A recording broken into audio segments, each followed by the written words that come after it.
Hello student, कैसे हैं आप सब। आई होप ठीक ही होंगे। तो आज हम लोग पढ़ने वाले हैं काफ़ी इंटरेस्टिंग और न्यू चैप्टर, खासकर आपके लिए, क्योंकि ये है भाई हम the atomic structure. I hope सुना होगा कई लोगों ने कि भाई एटॉमिक स्ट्रक्चर है भाई, बहुत ख़तरनाक चैप्टर है। ऐसा नहीं है भाई, बहुत इजी चैप्टर है ये। तो आज हम लोग ये वाला चैप्टर पढ़ने वाले हैं। इस चैप्टर के शुरू होने से पहले मैं थोड़ा आपको अपना इंट्रोडक्शन दे देता हूँ। तो मेरा नाम है आरफ और आप लोग मुझे प्यार से आरफ भैया भी बुला सकते हैं। और मैं और मेरे 3 और दोस्त आपको आने वाले फ्यूचर में साइंस के सारे क्लास 8 के चैप्टर्स में मदद करेंगे और होप करेंगे, आशा करेंगे कि वो आपको सारे चैप्टर समझ में आ जाए।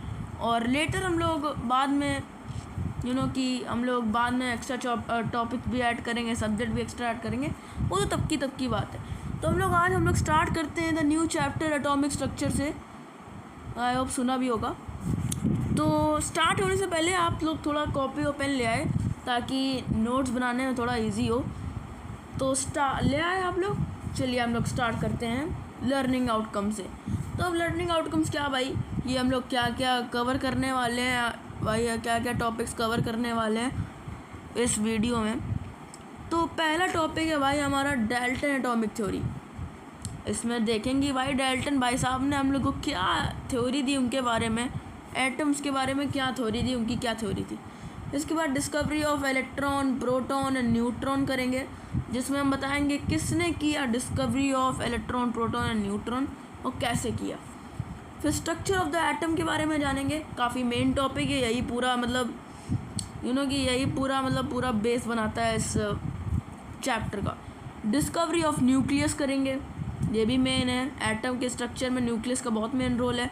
फिर उसके बाद थॉमसन भैया का भी मॉडल देखेंगे, बोर्स भैया का भी मॉडल देखेंगे, इलेक्ट्रॉनिक कॉन्फ़िगरेशन देखेंगे, वैलेंसी एंड वैलेंशियल देखेंगे एंड आइसोटोप भी देखेंगे।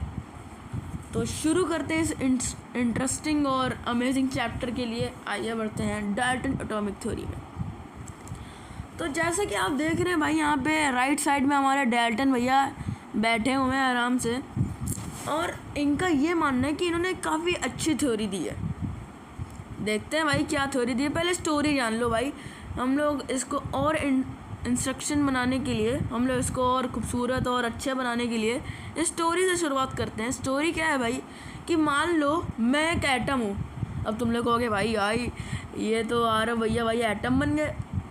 चलो भाई स्टार्ट करते कि भाई मैं एक एटम हूँ, मैं टाइम ट्रैवल कर रहा हूँ और मेरे को देखना है कि भाई कौन कौन मेरा ये जो साइंटिस्ट हैं, डिफरेंट साइंटिस्ट हैं, क्या क्या डिस्कवर किया मेरे बारे में, भाई क्या क्या देखा, मैं कौन हूँ, मैं कहाँ से आया हूँ, मैं जानना चाहता हूँ टाइम ट्रैवल करके।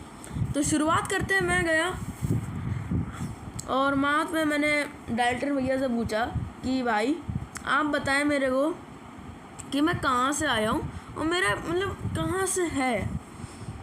तो उन्होंने बोला देखो तुम एक इंडिविजुअल पार्टिकल हो और सबसे छोटे पार्टिकल हो मैटर के। देखो लिखा हुआ है, पहला ही पॉइंट है, all kind of matter are made up of extremely small particle called atom. यही एटम की डेफिनेशन तो अलग है। एटम डेफिनेशन है atom is made up of matter is made up of extremely small particles called atom. ठीक है, atom की definition I hope Jatin भैया या फिर कल भैया ने आपको समझा दी होगी। तो हम लोग दूसरे पॉइंट की ओर बढ़ते हैं।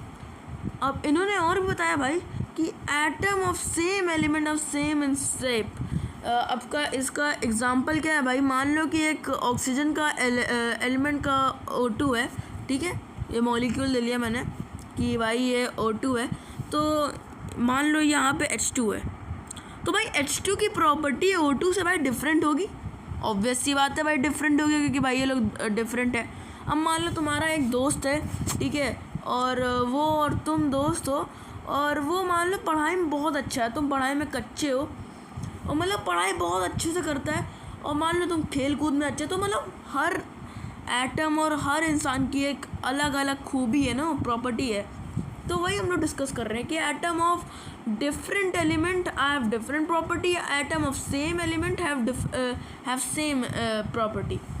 ठीक है। अब each atom have a definite मास, इसके बारे में हम लोग बात करेंगे। Atom can not be further सब डिवाइडेड। अब एटम को भाई इन्होंने डिस्कवर किया, भाई तुम सबसे छोटे पार्टिकल हो, तुमको डिवाइड नहीं किया जा सकता। हालांकि बाद में ये झूठ निकला और बाकी कुछ साइंटिस्ट ने कुछ और डिस्कवर किया, वो सब जानेंगे इस वीडियो में।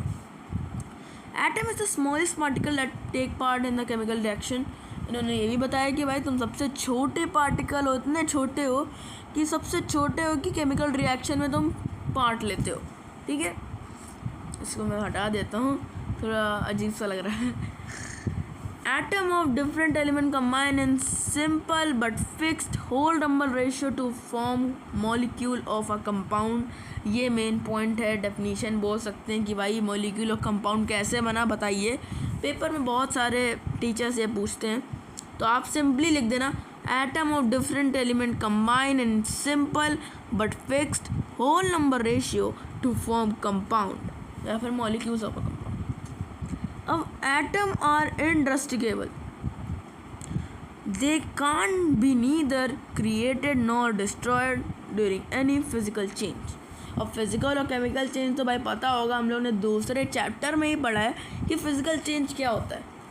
फिजिकल चेंज वो होता है जिसमें सब्सटेंस की केमिकल कॉम्पोजिशन नहीं बदलती है, चेंज करने पे उसको केमिकल कॉम्पोजिशन नहीं बदलती है। जैसे कि मैंने पेंसिल को तोड़ दिया, तो भाई क्या है, फिजिकल चेंज है ना, क्योंकि मैं इसको पेंसिल को टेप से जोड़ के वापस उसको पेंसिल बना सकता हूँ। अब केमिकल चेंज क्या है, केमिकल चेंज है कि भाई न्यू सब्सटेंस इसमें फॉर्म होता है with different properties and composition, ठीक है। इसकी डेफिनेशन भी हम लोगों ने चैप्टर 2 में पढ़ी थी, फिजिकल एंड केमिकल चेंजेस में पूरा एक नया सा चैप्टर, अगर आपने नहीं देखा है तो आप देख लीजिए। तो हम लोग चलते हैं कि भाई ये तो थी भाई डाल्टन एटॉमिक थ्योरी। तो मैंने कहा भाई वाह, मैं तो भाई इंडिविजुअल हूँ भाई, मेरे को कोई डिवाइड नहीं कर सकता। ओ भाई अब आएगा ना मज़ा। तो ऐसा नहीं था, ये हमारा वहम था। आगे बढ़ते हैं, कुछ और साइंटिस्ट ने कुछ और डिस्कवर किया, चलिए देखते हैं आगे क्या होता है। अब डिस्कवरी ऑफ इलेक्ट्रॉन, भाई ये थोड़ा है उलझा सा टॉपिक। भाई डिस्कवरी ऑफ इलेक्ट्रॉन किसने किया, कैसे किया? तो डिस्कवरी ऑफ इलेक्ट्रॉन किया हमारे भाई थॉमसन बाबा, जिनका पूरा नाम है जे थॉमसन, ठीक है, लिखा भी है यहाँ पे, ये देखिए जे थॉमसन। उन्होंने क्या किया, अब इन्होंने कैथोड रे एक्सपेरिमेंट किया। ये आप देख रहे हो पूरा डायग्राम है कैथोड रे एक्सपेरिमेंट का। तो इन्होंने कैथोड रे एक्सपेरिमेंट किया, जिसमें इन्होंने डिस्कवर किया कि भाई नेगेटिव चार्ज भी कोई पार्टिकल होता है जिसका नाम है इलेक्ट्रॉन, ठीक है। नेगेटिव चार्ज पार्टिकल होता है जिसका नाम इलेक्ट्रॉन है। आइए शुरू करते हैं भाई, कैसे इन्होंने कौन सा एक्सपेरिमेंट बनाया भाई। तो सबसे पहले मैं आपको एक्सपेरिमेंट थोड़ा बड़ा कर देता हूँ, अगर आपको दिख नहीं होगा डायग्राम इसका, ठीक है। क्या बात है, हाँ। तो हम लोग ये देखो कैथोड रे है, आप देख सकते हो। तो इन्होंने क्या किया, इन भाई साहब ने क्या किया, इन्होंने बोला कि भाई, मैंने पूछा इनसे, हाँ भाई थॉमसन भैया आप बताइए कि मेरे अंदर क्या क्या है, मतलब मैं कैसे बना। डाल्टन भैया ने बोला कि मैं तो डिवाइड नहीं हो सकता, मैं तो इंडिविजुअल हूँ, मैं डिवाइड नहीं होता। तो उन्होंने बताया नहीं, डाल्टन भैया तुम्हारे झूठ बोल रहे हैं। तो मैंने कहा भाई कैसे झूठ बोल रहे हैं भाई, उन्होंने तो बताया भाई मैं इंडिविजुअल हूँ। तो मैं शॉक में आ गया भाई, कैसे, है ना। तो उन्होंने बताया, रुको मैं तुम्हारे सामने एक एक्सपेरिमेंट करता हूँ जिसका नाम है कैथोड रे एक्सपेरिमेंट। अब उस एक्सपेरिमेंट में क्या होगा, तुम देखोगे कि तुम्हारे अंदर भी एक कोई चीज़ है जिसका नाम है इलेक्ट्रॉन। मैंने कहा है, मेरे अंदर भी इलेक्ट्रॉन है, अब ये कौन सा नया पार्टिकल है, मैंने तो कभी सुना नहीं। तो लाओ मैं बता देता हूँ कि क्या है भाई इलेक्ट्रॉन। तो थॉमसन भैया ने क्या बोला, थॉमसन भैया ने, ये जो आप डायग्राम देख रहे हैं, ठीक है। अब इन डायग्राम में आपने देखा कि एक वैक्यूम ट्यूब ली उन्होंने, ठीक है। ये जो आपने देख रहे हो वैक्यूम ट्यूब है, ठीक है। इन्होंने क्या ली, एक वैक्यूम ट्यूब ली। कैथोड रे एक्सपेरिमेंट के बारे में बता रहा हूँ। आप फिर से आप डिस्ट्रैक्टेड हो रहे हो, आप डिस्ट्रैक्ट मत हो यार, थोड़ा फोकस करो। लाइफ में फोकस करना चाहिए, तभी तो आप बना पाओगे। वो सब गई, चलो भाई बाहर नहीं जाते। हाँ तो भाई हम लोग ने ये क्या लिया, वैक्यूम ट्यूब लिया इन्होंने, और इन्होंने क्या किया भाई, 2 रॉड ली, 2 रेज ली। पहली रेस का नाम क्या था, कैथोड। ये देखो कैथोड रेज ली, कैथोड रॉड ली यहाँ पे, जो कि थी नेगेटिव टर्मिनल में, सॉरी पॉजिटिव लग गया होगा तुम लोग को, हाँ नेगेटिव टर्मिनल थी ये कैथोड रे।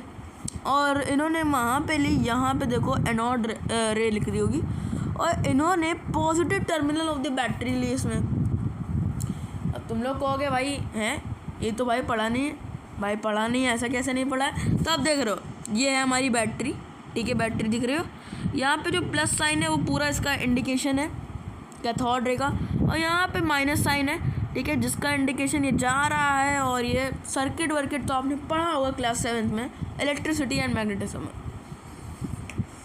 तो अब हम लोग बात करते हैं कि भाई इन्होंने क्या किया और क्या क्या किया। तो बेसिकली इस डायग्राम में एक्स्ट्रा है कुछ, तो आप कुछ मतलब लो में आप समझिए कि इन्होंने ज़्यादा कुछ नहीं, बस थोड़ा बहुत चीज़ें की हैं। सब कुछ हटा देता हूँ ताकि आपको आसानी हो, ठीक है। जो जैसा कि मैंने कहा ये कैथोड है, ये पूरी नेगेटिव टर्मिनल है, देखो यहाँ पे लिखा भी है, यहाँ पे एनोड जो है पॉजिटिव टर्मिनल है, और ये पॉजिटिव टर्मिनल है बैटरी को, ये नेगेटिव है। अब इन्होंने क्या की, 3-4 चीज़ें ली मेन। अब मेन क्या थी, ये वैक्यूम ट्यूब था भाई सबसे मेन चीज़, ठीक, कैथोड रे ली दूसरी मेन चीज़, अब एनोड रे ली तीसरी मेन चीज़, बैटरी ली चौथी मेन चीज़। अब ये यहाँ पे इन्होंने क्या लिया, जिंक सल्फाइड की स्क्रीन ली। तो भाई ये क्या है, इसका फॉर्मूला होता है जिंक सल्फाइड का ZnS, जिंक सल्फाइड, ठीक है। अब सुना भी होगा, नहीं सुना है तो इसकी एक प्रॉपर्टी होती है। अब भाई तुम लोग कहोगे भाई प्रॉपर्टी क्या है भाई, तो हम बता रहे हैं इसकी प्रॉपर्टी क्या है। इसकी प्रॉपर्टी ये होती है, कोई भी मतलब जैसे कि आप देख रहे हो इसमें वैक्यूम ट्यूब है, तो यहाँ पे इलेक्ट्रिक चार्ज आएगा, तो ये इसकी ये प्रॉपर्टी होती है, कोई भी इलेक्ट्रिक चार्ज इससे टकराता है ना ऐसे, तो ये क्या करता है, चमकने लगता है, ग्लो करने लगता है। यही इसकी मेन प्रॉपर्टी है। अभी आप इतना जानो, आगे वाले क्लास में आपको और प्रॉपर्टी इसके यूजेस ही पता चलेंगे। तो इन्होंने यहाँ पे 2 रॉड ले ली भाई, कैथोड एनोड, ठीक है। अब इन्होंने क्या किया, एक और 2 मेन चीज़ की इन्होंने। भाई क्या मेन चीज़ की, इन्होंने ये किया कि भाई लो प्रेशर कर दिया इस ट्यूब में, देखो लिख रहा होगा air at very low pressure, और इन्होंने क्या कर दिया भाई, वोल्टेज हाई कर दिया। अब तुम लोग कहोगे भाई इसका क्या मतलब है, एयर प्रेशर कम कर दिया या वोल्टेज हाई कर दिया। इसका ये मतलब हुआ, इससे क्या हुआ कि ये जो इलेक्ट्रिक चार्ज फ्लो हो रहा है negative terminal to positive terminal, देखो हो रहा है ना नेगेटिव टू पॉजिटिव, तो इसमें क्या हुआ, ये जिंक सल्फाइड की स्क्रीन थी, इसमें चार्ज टकराए और ग्लो करने लगा जिंक सल्फाइड। और ये जो हाई वोल्टेज है, लो प्रेशर है, से भाई इलेक्ट्रिक चार्ज जल्दी फ्लो, ठीक है। अब तुम लोग कहो भाई आगे बताओ। तो इन्होंने क्या किया, लो प्रेशर कर दिया और हाई वोल्टेज, ये भी बता चुका। तो ये देखो यहाँ पे आपको लिखा होगा electricity pass at very high voltage at a very low pressure taken in a discharge tube. The gas tube was also connected to a vacuum pump to regulate the pressure of inside the tube. भाई तो बता रहा हूँ कि मतलब low pressure किया और high voltage किया, जिससे क्या हुआ, जो वैक्यूम पंप था उसे रेगुलेट द प्रेशर करने में काफ़ी आसानी होगी, ठीक है। तो अब ये पूरा डायग्राम है, आप डायग्राम तो मत समझो, आने वाली क्लासेस में आप समझ जाओगे आराम से। तो इन्होंने क्या देखा, ऑब्जर्व क्या किया इन्होंने, मेन चीज़ ये ऑब्जर्व की कि भाई जैसे कि ये यहाँ पे नैरो वैक्यूम ट्यूब है, तो इसमें जब ये इलेक्ट्रिक चार्ज है, जो कि ये नेगेटिव इलेक्ट्रिक चार्ज है, जिसका नाम इन्होंने दिया बाद में इलेक्ट्रॉन, ठीक है। इलेक्ट्रिक चार्ज ये फ्लो कर रहा है भाई, फ्लो कर रहा है, ठीक है।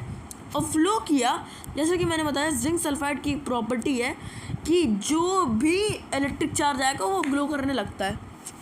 तो इन्होंने देखा कि ये पॉजिटिव चार्ज आ रहा है और जिंक सल्फाइड ग्लो कर रहा है, तो उन्होंने ये ऑब्जर्व किया कि भाई यहाँ पे एटम में भाई पॉजिटिव चार्ज भी होता है। तो मैंने बोला भाई हैं, ये तो बड़ी अच्छी बात है, अरे वाह मेरे अंदर पॉजिटिव चार्ज भी है भाई, मैं इंडिविजुअल में ही हूँ, मैं पॉजिटिव चार्ज भी है। तो हम लोग आगे बढ़ते हैं डिस्कवरी ऑफ प्रोटॉन में। आई होप आपको ये डिस्कवरी ऑफ इलेक्ट्रॉन समझ में आ गया हो। किसने किया था भाई? जे थॉमसन ने किया था। थॉमसन बाबा, मोस्ट रिक्वेस्टेड नेम।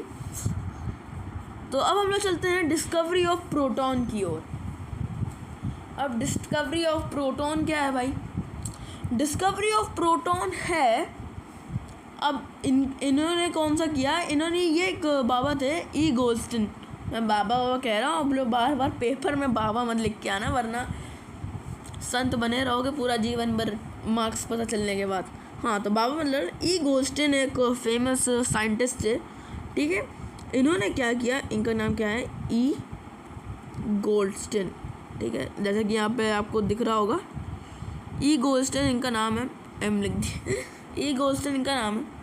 और इन्होंने क्या किया, बिल्कुल same as it is experiment लगाया। तो अब जब मैं ट्रेन ट्रैवल कर रहा था भाई, तो मैंने पूछा भाई इनसे कि हाँ भाई, ये आप ई गोल्स्टन बाबा हो, तो आप बताओ मेरे अंदर क्या है? वो ये जो थॉमसन बाबा है ये तो कह रहे हैं कि मेरे तो अंदर इलेक्ट्रॉन है, नेगेटिव पार्टिकल है, आप बताओ क्या है मेरे अंदर और क्या क्या है कि मेरे अंदर बस इतना ही है। तो उन्होंने कहा नहीं, ये जो थॉमसन है ना ये झूठ बोल रहा है। अब मैंने कहा भाई लाइन से सब लोग झूठी बोलते जा रहे हैं क्या? समझ रहे हो, लाइन से सब लोग झूठी बोल रहे, भी आगे भी झूठ होगा। तो इन्होंने कहा नहीं भाई थॉमसन झूठ बोल रहा है, उसने एक पॉइंट मिस कर दिया। मैंने कहा क्या मिस कर दिया भाई? उन्होंने तो एकदम सही दिखाया है कि भाई पूरा एक्सपेरिमेंट के तौर पे दिखाया है, ठीक है। तो इन्होंने क्या किया, इन्होंने बिल्कुल same as it is experiment लिया।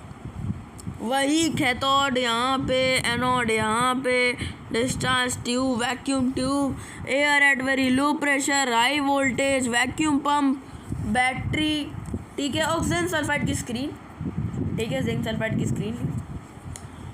इन्होंने क्या किया, इन्होंने ये ऑब्जर्व किया कि भाई सबसे पहले आप इसका एक्सपेरिमेंट का नाम जान लो। इसका नाम है एनोड रे एक्सपेरिमेंट। इसको आप कैनल रे भी एक्सपेरिमेंट कह सकते हो, वैसे कहते ही हैं। वैसे टीचर लोग कुछ होते हैं ना चालाक लोग, वो क्या करते हैं पेपर को और टफ बनाने के लिए एनोड रे एक्सपेरिमेंट की जगह कैनल रे एक्सपेरिमेंट डाल देंगे, है ना। What is canal ray experiment? तो आपको कंफ्यूज नहीं होना, आप साइलेंट टॉपर के बच्चे हैं, तो आपको सिंपली एकदम सो प्योर तरीके से प्योरी डेफिनेशन लिखनी है। आप पहले समझ लो, डेफिनेशन आप खुद से भी बना सकते हो। तो इन्होंने बिल्कुल same as it is experiment लिया जैसे थॉमसन बाबा ने लिया था। क्या किया भाई, ये जो नेगेटिव टर्मिनल लिया, पॉजिटिव टर्मिनल लिया, बैटरी ली, जिंक सल्फाइड की स्क्रीन ली, वैक्यूम ट्यूब लिया, air very low pressure, high voltage लिया, ठीक है ठीक है ठीक है। अब इन्होंने ये नोटिस किया कि हाँ भाई नेगेटिव पार्टिकल तो जा रहा है भाई, फ्लो ऑफ नेगेटिव चार्ज तो जा रहा है। तब तक तो मामला सही चल रहा था। कुछ टाइम बाद इन्होंने क्या नोटिस किया कि इन्होंने जो जहाँ पे कैथोड था वहाँ पे एनोड कर दिया। देखो पहले क्या था भाई, negative terminal to positive terminal था, है ना भाई, नेगेटिव टू पॉजिटिव था।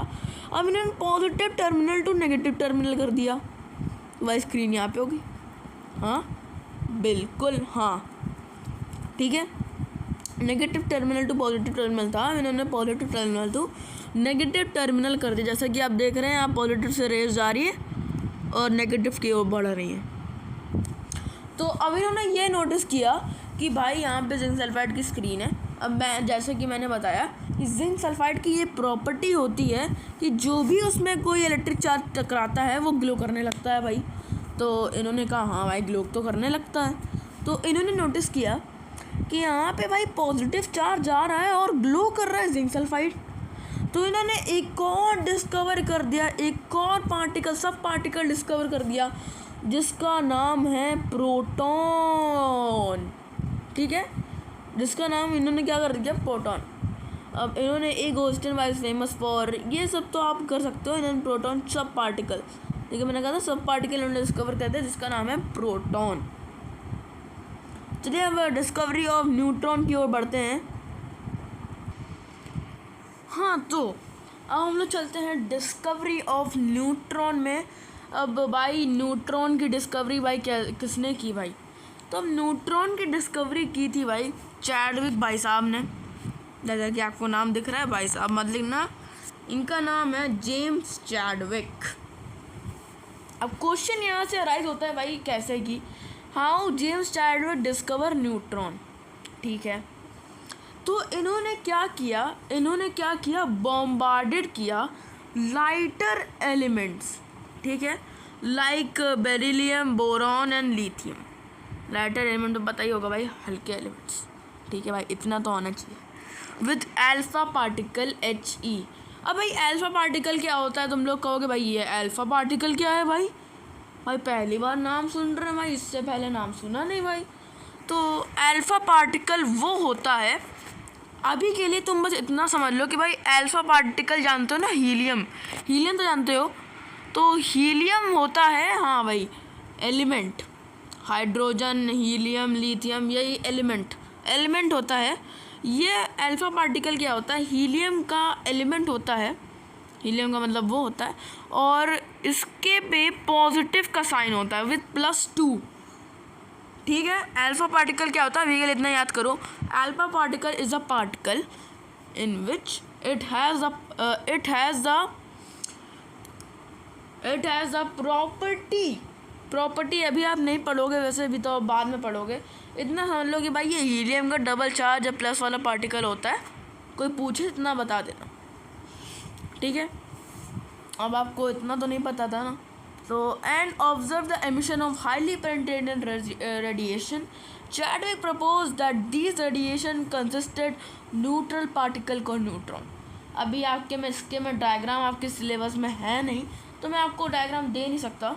वैसे मैं इतना बता सकता हूँ कि अब आप सोच रहे होगे कि भाई बॉम्बार्डेड का क्या मतलब है, ठीक है। तो आप सोच रहे हो बॉम्बार्डेड का क्या मतलब है, तो बॉम्बार्डेड की पूरी डेफिनीशन है, the process of directing high energy particle such as ions, protons, neutrons और electrons at a target material और एटॉमिक न्यूक्लियस। ठीक है, ये आपकी पूरी डेफिनेशन नोट कर लो, आ सकती है पेपर में, इम्पोर्टेंट है, ठीक है। आप देख रहे होंगे यहाँ पे चैडविक भाई साहब हैं। अब इन्होंने क्या क्या डिस्कवर किया, इन्होंने 2 इक्वेशन बना डाली, ठीक है। अब Be किसका सिंबल है भाई? Be बेरिलियम का सिंबल है, He हीलियम का सिंबल है, C कार्बन का सिंबल है, N for rear is neutron, ठीक है। और B क्या है? बोरॉन, He क्या है? हीलियम, N क्या है? नाइट्रोजन, N क्या है? छोटा n है इसलिए छोटा n बनाया मैंने, N क्या है? न्यूट्रॉन। कुछ लोग कंफ्यूज हो जाते हैं, लिख देते हैं न्यूक्लियस, तो उनके भी कंफ्यूज नंबर मिलते हैं पेपर में, ठीक है। तो अब Chadwick propose that this radiation consist of neutral particle. अब मैं जा रहा था भाई टाइम ट्रेवल करके, ठीक है। तो मैंने पूछा भाई चैडविक भाई साहब, आप मुझे ये बताइए मेरे अंदर और क्या क्या सब पार्टिकल है। मेरे अंदर कुछ बस इतना ही है कि थॉमसन बाबा और उन्होंने बताया, थॉमसन बाबा और गोस्टिन ने बताया कि भाई मेरे अंदर तो भाई बस 2 ही पार्टिकल हैं, कि इलेक्ट्रॉन है एक और प्रोटॉन है। आप बताइए कुछ और भी है कि फिर मैं चलता हूँ, दुआओं में याद रखिएगा। तो उन्होंने कहा नहीं नहीं नहीं, एक और ट्विस्ट आएगा, वो दोनों झूठे हैं, और एक तुम्हारे पास एक और पार्टिकल है जिसका नाम है न्यूट्रॉन। उन दोनों ने ये पॉइंट मिस किया, कर दिया कि भाई इसका नाम क्या है भाई? न्यूट्रॉन। ये ना ही पॉजिटिव है ना ही नेगेटिव है। मैंने कहा अरे वाह भाई क्या हो रहा है। मुझे पहले लगता था मेरे अंदर कुछ नहीं है, अब तो समझ में आ रहा है कि भाई नेगेटिव भी है, पॉजिटिव भी है और एक न्यूट्रल भी है भाई, न्यूट्रल।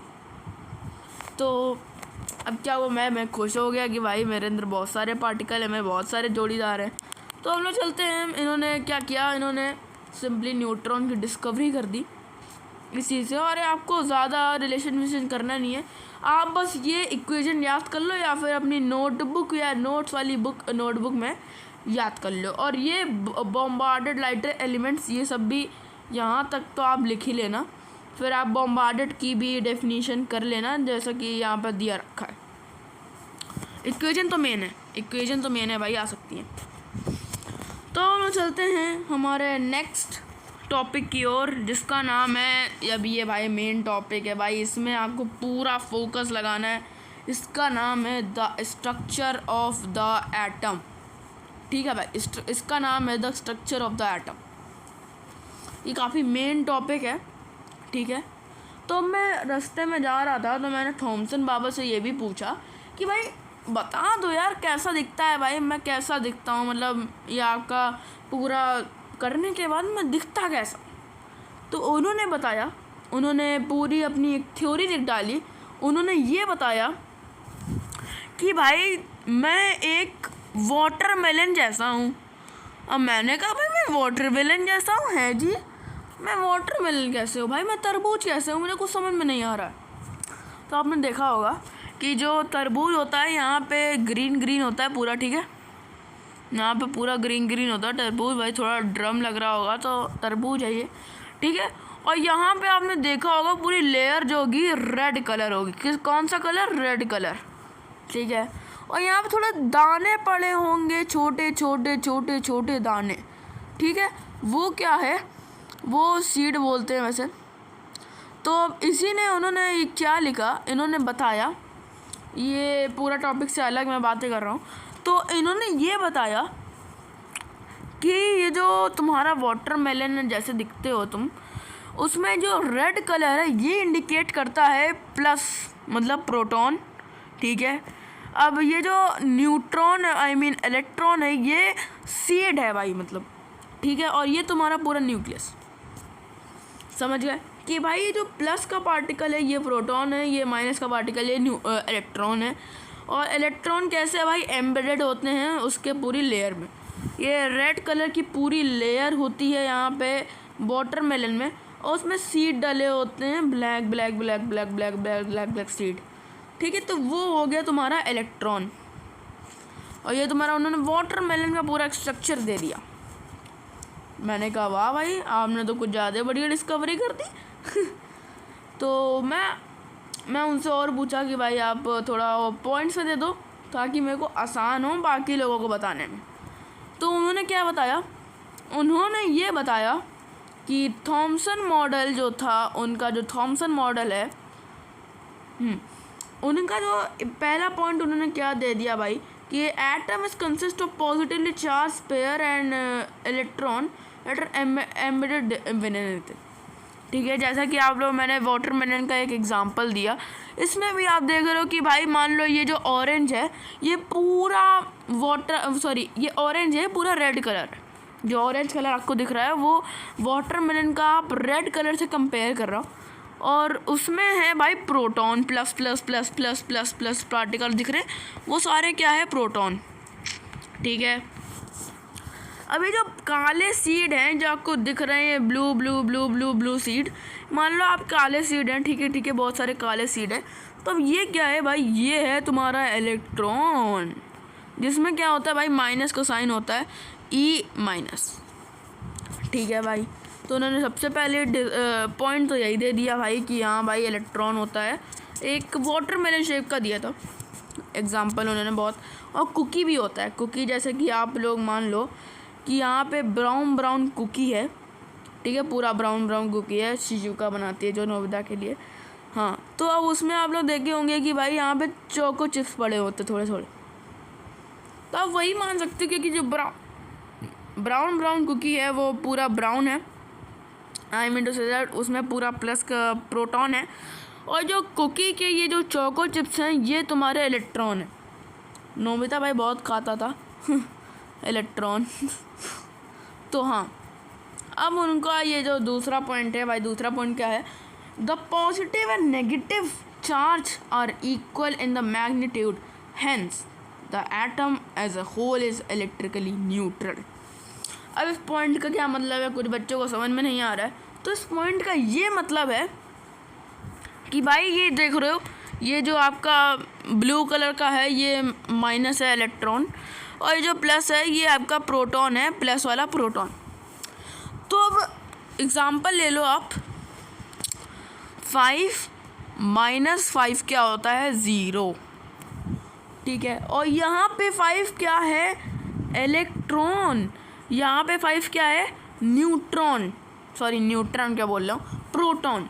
ठीक है, और वो पूरा क्या हो रहा है, इलेक्ट्रिकली न्यूट्रल हो रहा है, मतलब 0 आ रहा है, ना ही इलेक्ट्रॉन ज़्यादा होता है। अब इससे आपको क्या पता चलता है, इससे आपको ये पता चलता है कि ना ही एक न्यूक्लियस या फिर एटम में ना ही इलेक्ट्रॉन, ना ही नेगेटिव चार्ज ज़्यादा होता है, ना ही पॉजिटिव चार्ज ज़्यादा होता है।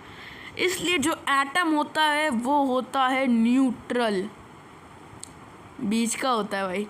हाँ, तो एटम जो होता है वो होता है न्यूट्रल। ठीक है, हाँ, तो एटम क्या होता है भाई, न्यूट्रल। भाई तुम लोग फिर से डिस्ट्रैक्ट हो रहे हो भाई, मैंने कहा एकदम फोकस करो यार, काहे बार बार तुम लोग इंस्टाग्राम खोलने चले आते हो, व्हाट्सएप के मैसेज, टेक्स्ट वेक्स।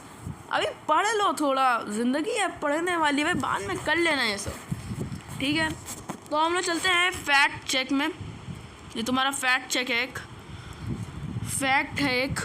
तो Thomson is known as the father of the modern atomic physics. अब कुछ लोग लिख के आते हैं भाई Thomson is the father of the modern chemistry. भाई मॉडर्न केमिस्ट्री के फादर जो हैं वो एंटोनी लेवोशियर है, आई थिंक आपको पता होगा। तो ये father of the modern atomic physics हैं and also won the Nobel prize. भाई आपको जहाँ तक मैंने दिखाया, जो भाई जे थॉमसन थे ना, उनको भी नोबल प्राइज़ मिला है। अरे सॉरी ये सेम ही तो है, सॉरी सर। हाँ, तो जे थॉमसन को भी नोबल प्राइज़ मिल चुका था 1906 में, और ये father of the modern atomic physics की तरफ से जाना चाहते हैं। तो हम लोग चलते हैं अब भाई, अब चलते हैं हम लोग रदरफोर्ड एक्सपेरिमेंट की तरफ। ये तुम्हारा चैप्टर का one of the main experiment है, जिसमें बहुत सारी चीज़ें हुई। न्यूक्लियस डिस्कवर किया गया एटम का। एटम आपको लग रहा होगा भाई खाली सा है, इसमें क्या है भाई, न्यूक्लियस मतलब कुछ तो है ना भाई, इलेक्ट्रॉन, प्रोटॉन, न्यूट्रॉन, ये सब रहते कहाँ है भाई, इनका स्ट्रक्चर क्या है, कुछ तो बताओ भाई। रुक जा भाई, सब्र कर, अभी सब पूरा पता चलेगा। ठीक है, तो हम लोग आते हैं डिस्कवरी ऑफ द न्यूक्लियस में। अब डिस्कवरी ऑफ द न्यूक्लियस भाई किसने की, तो मैंने थॉमसन बाबा को बोला टाटा bye bye, see you again. अब देखेंगे तो नहीं, दुआओं में याद रखिएगा। अब मैं गया ट्रेन ट्रेवल करके रदरफोर्ड भैया के पास। उन्होंने क्या बोला भाई, उन्होंने ये बोला कि भाई देखो ये तीनों झूठ बोल रहे हैं, समझ रहे हो, ये तीनों के तीनों झूठ बोल रहे हैं। मतलब इन्होंने एक और पॉइंट मिस कर दिया, इसका नाम है क्या, न्यूक्लियस। मैं कह रहा हूँ है जी, अब ये न्यूक्लियस क्या होता है। तो उन्होंने बताया कि भाई न्यूक्लियस है ना, ये तुम्हारा बुद्धि भ्रष्ट करने वाला काम है। आई मीन न्यूक्लियस तुम्हारा मेन पार्ट है, उसमें आधे से क्या मतलब पूरा ही मास होता है इलेक्ट्रॉन का। न्यूक्लियस के अंदर पूरा मास होता है इलेक्ट्रॉन का, मतलब ज़्यादा से ज़्यादा पार्ट उसमें होता है। और जो बाहर वाला होता है वो इलेक्ट्रॉन रिवॉल्व करता है, उसमें बहुत कम नेग्लिजिबल मास लेते हैं। जैसे कि मैंने बताया इलेक्ट्रॉन का मास अभी हम लोग बताएंगे नेग्लिजिबल है। ठीक है, अब आते हैं कि भाई इनका ये जो एक्सपेरिमेंट था इसमें इन्होंने किया क्या। ठीक है, तो मैं आपको एक्सपेरिमेंट थोड़ा जूम कर देता हूँ। तो अब इन्होंने क्या लिया, इन्होंने लिया भाई, इन्होंने काफ़ी अच्छी चीज़, इन्होंने क्या लिया, इन्होंने एक देखा होगा बंदूक। ठीक है, आपने देखी होगी कि भाई ये बंदूक है, बंदूक, और इसमें क्या है भाई, अल्फा पार्टिकल ये जनरेट कर रही है और फेंक रही है। पिचकारी देखी होगी, बुलेट देखी होगी, बुलेट क्या बोल रहा हूँ, पिचकारी देखी होगी, इसमें पानी क्या होता है, मतलब ऐसे ऐसे निकल रहा होता है ना। ठीक है, तो उन्होंने ऐसी बंदूक बनाई, इसका नाम क्या था, रेडियम। क्या नाम था, रेडियम। और एक किस में बनती भाई, लीड ब्लॉक में बनती है, आप दिखा सकते हो। तो ये देखो आप जा रहे हैं, alpha particle alpha particle alpha particle दिख रहा होगा, ये पूरा येलो जा रहा है अल्फा पार्टिकल। और यहाँ पे इन्होंने क्या कर दिया, यहाँ पे एकदम थिन गोल्ड फॉइल लग दी। देखो थिन गोल्ड फॉइल। अब तुम लोगों का क्वेश्चन यहाँ से अराइज हुआ कि भाई ये गोल्ड फॉइल क्यों रखी है, अमीर था क्या भाई, नहीं भाई, बिल्कुल अमीर था, क्यों ना अमीर नहीं था, इसने इतनी मेन डिस्कवरी की, अमीर तो था ही। पर अमीर की बात नहीं है। अब गोल्ड की एक प्रॉपर्टी होती है जिसको हम बाद में डिस्कस करेंगे, मतलब पहले एक्सपेरिमेंट हो जाए फिर हम उसको बाद में डिस्कस करेंगे। गोल्ड की फॉइल ही क्यों चुनी, क्यों भाई इसमें मोस्ट रिलायबल थे, ठीक है। तो इन्होंने क्या किया, पास किया यहाँ पे फ्लो ऑफ अल्फा पार्टिकल तो बता ही चुका हूँ, हीलियम का 2+, ये याद रख लेना, हीलियम का हीलियम एलिमेंट है उस, ठीक है। तो अब हम ये सब हटा देते हैं, ठीक है, और देखते हैं कि भाई इन्होंने और क्या मतलब एक्सपेरिमेंट में किया। तो इन्होंने ये यहाँ पे एक थिन गोल्ड फॉइल ले ली, इन्होंने यहाँ पे पास कराया फ्लो ऑफ अल्फा पार्टिकल। अब इन्होंने ये नोटिस किया, तो यहाँ पे जा रहे हैं पार्टिकल, इन्होंने कुछ पार्टिकल देखे कि भाई चले गए, आए पास हो गए, गोल्ड फॉइल से पास हो गए, आगे चले गए। तो अभी यहाँ तक तो बात सही चल रही थी भाई, सब लोग कूल में थे कि भाई यहाँ तक तो चली गई यार, अभी तो कोई एक्सपेरिमेंट हुआ नहीं। अब ये शौक कब हुए, अब ये शौक तब हुए जब खुद देखा इन्होंने कुछ अल्फा पार्टिकल जो थे वो डेविएट हो गए। अब डेविएट का क्या मतलब है, डेविएट का मतलब है इधर उधर हो गए। जैसे कि इन्होंने यहाँ पे फ्लो करवा रहे थे, तो ये क्या हुआ, अल्फा पार्टिकल जो था डेविएट हो गए, जैसे थिन गोल्ड फॉइल में पड़े तो डेविएट हो गए, मतलब उधर चले गए। चलो भाई, यहाँ तक भी बात सही यहीं चल रही थी। अब ये शौक और तब हुए जब इन्होंने ये नोटिस किया कि भाई एक गया और एक पार्टिकल गया और एक पार्टिकल तुरंत वापस आया, ठीक है, एक पार्टिकल तुरंत वापस आया, तुरंत गया। अब देखो इसका एक काफ़ी खतरनाक एग्जांपल है, खतरनाक क्या, काफ़ी बढ़िया एग्जांपल है मेरे पास। मान लो आपकी एक क्रश है, ठीक है, मान लो क्या होगी, बहुत सारे लोगों की होगी, तो आपके दोस्त तो बोल रहे होंगे कि भाई जा यार बात कर उससे, एक बार तो कह दे यार, दिल की बात कह दे भाई, तू अब ज़्यादा बोला भाई, तू कह ही दे अब, ठीक है। तो तुम्हारे दोस्त लोग बोले भाई तू कह ही दे उससे दिल की बात। जैसे तुम पास गए, ठीक है, पास गए, वहाँ पे लोग तुम्हारे हंस रहे पीछे, तुम पास गए, तुम्हारी जो इंट्रोवर्ट वाली फीलिंग है वो जाग गई तुरंत, और तुम तुरंत पटक के वापस आ गए, पलट के वापस, सॉरी थोड़ी पटक बोल दिया, हाँ, तो पलट के वापस आ गए। तो जैसे ये अल्फा पार्टिकल गया गोल्ड फॉइल पे, ये तुरंत वापस आ गया। अब ऐसी चीज़ से इन्होंने बहुत ज़्यादा ही कुछ डिस्कवर कर दिया, ठीक है। अरे ये सब इरेज करना पड़ेगा, नहीं तो कांड हो जाएगा, ठीक है। तो इन्होंने बहुत सारी चीज़ें डिस्कवर कर दी इसी चीज़ को देखते हुए कि भाई जैसे ये अल्फा पार्टिकल गया तुरंत आगे शॉक में चले गए भाई। इन्होंने यहीं से बहुत सारी चीज़ें डिस्कवर कर दी। अब भाई ऑब्जर्वेशन क्या है कि भाई क्या क्या देखा है इन्होंने, जैसे कि मैंने बताया, most of the particle passed through the gold foil and were not there, कि भाई यहाँ पे गोल्ड फ्लो अल्फा पार्टिकल गया, कुछ पास कर गए, वहाँ तक तो भाई कंडीशन ठीक थी भाई, कुछ नहीं हुआ वहाँ तक।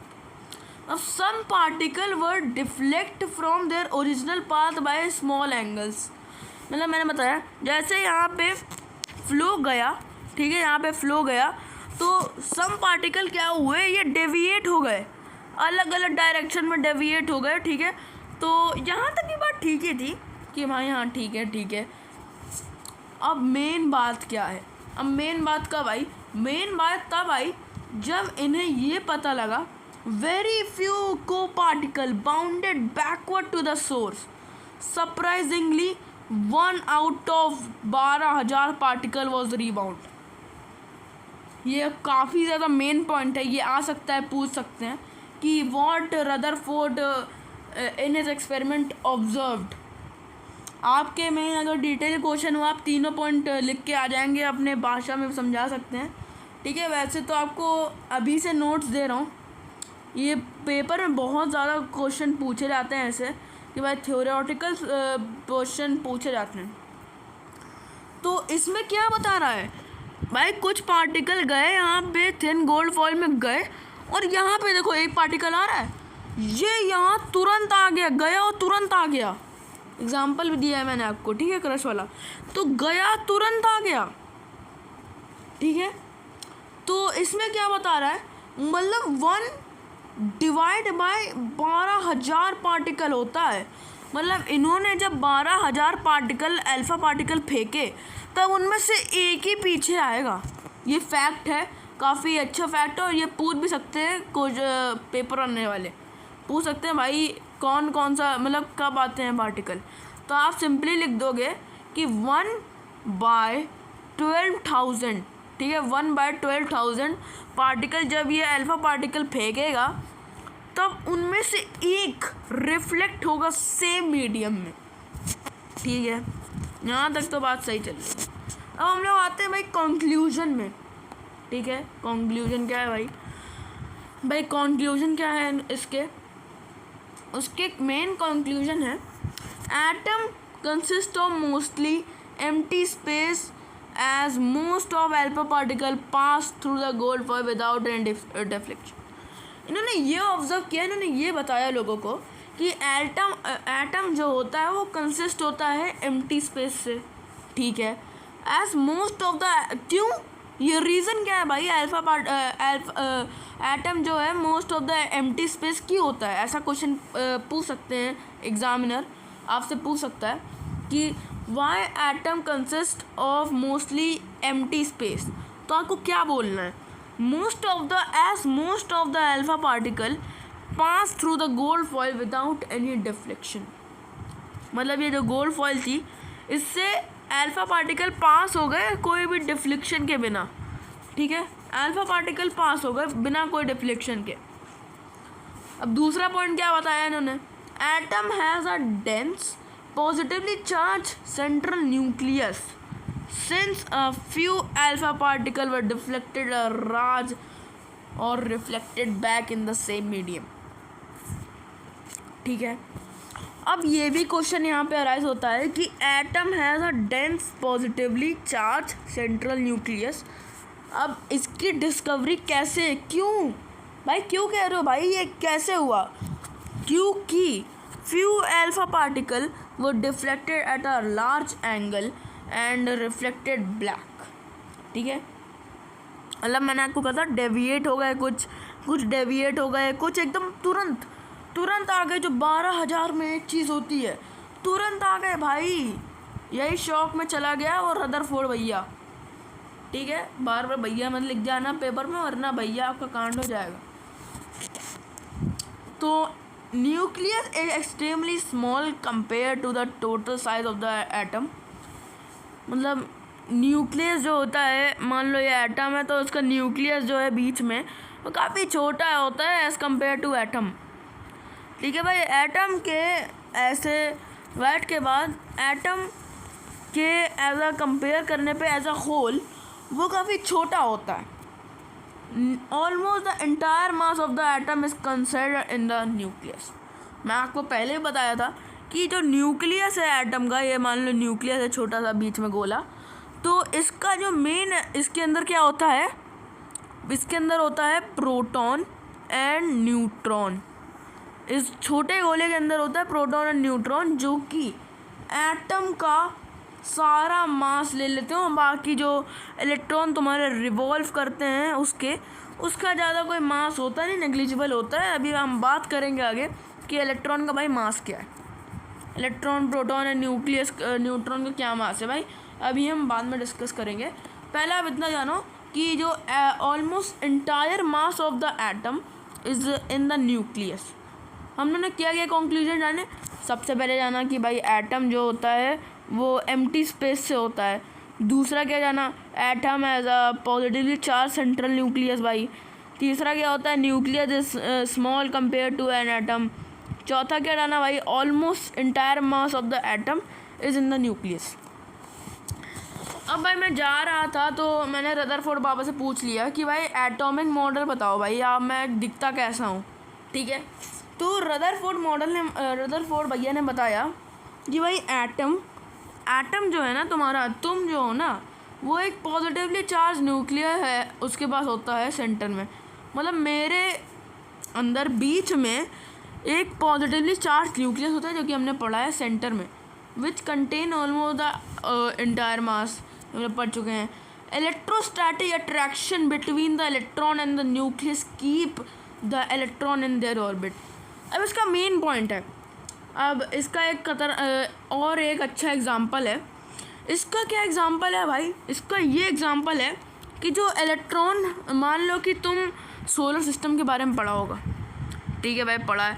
तो भाई यहाँ पे होता है बीच में सन, ठीक है, और यहाँ पे होते हैं ऑर्बिट्स, ठीक है, प्लैनेट्स के ऑर्बिट। मान लो यहाँ पे मरकरी कर रहा है, यहाँ पे वीनस कर रहा है, यहाँ पे अर्थ कर रहा है। तो डिफरेंट ऑर्बिट्स होते हैं डिफरेंट प्लैनेट्स के, जिसमें वो रोटेट करते हैं अराउंड द सन।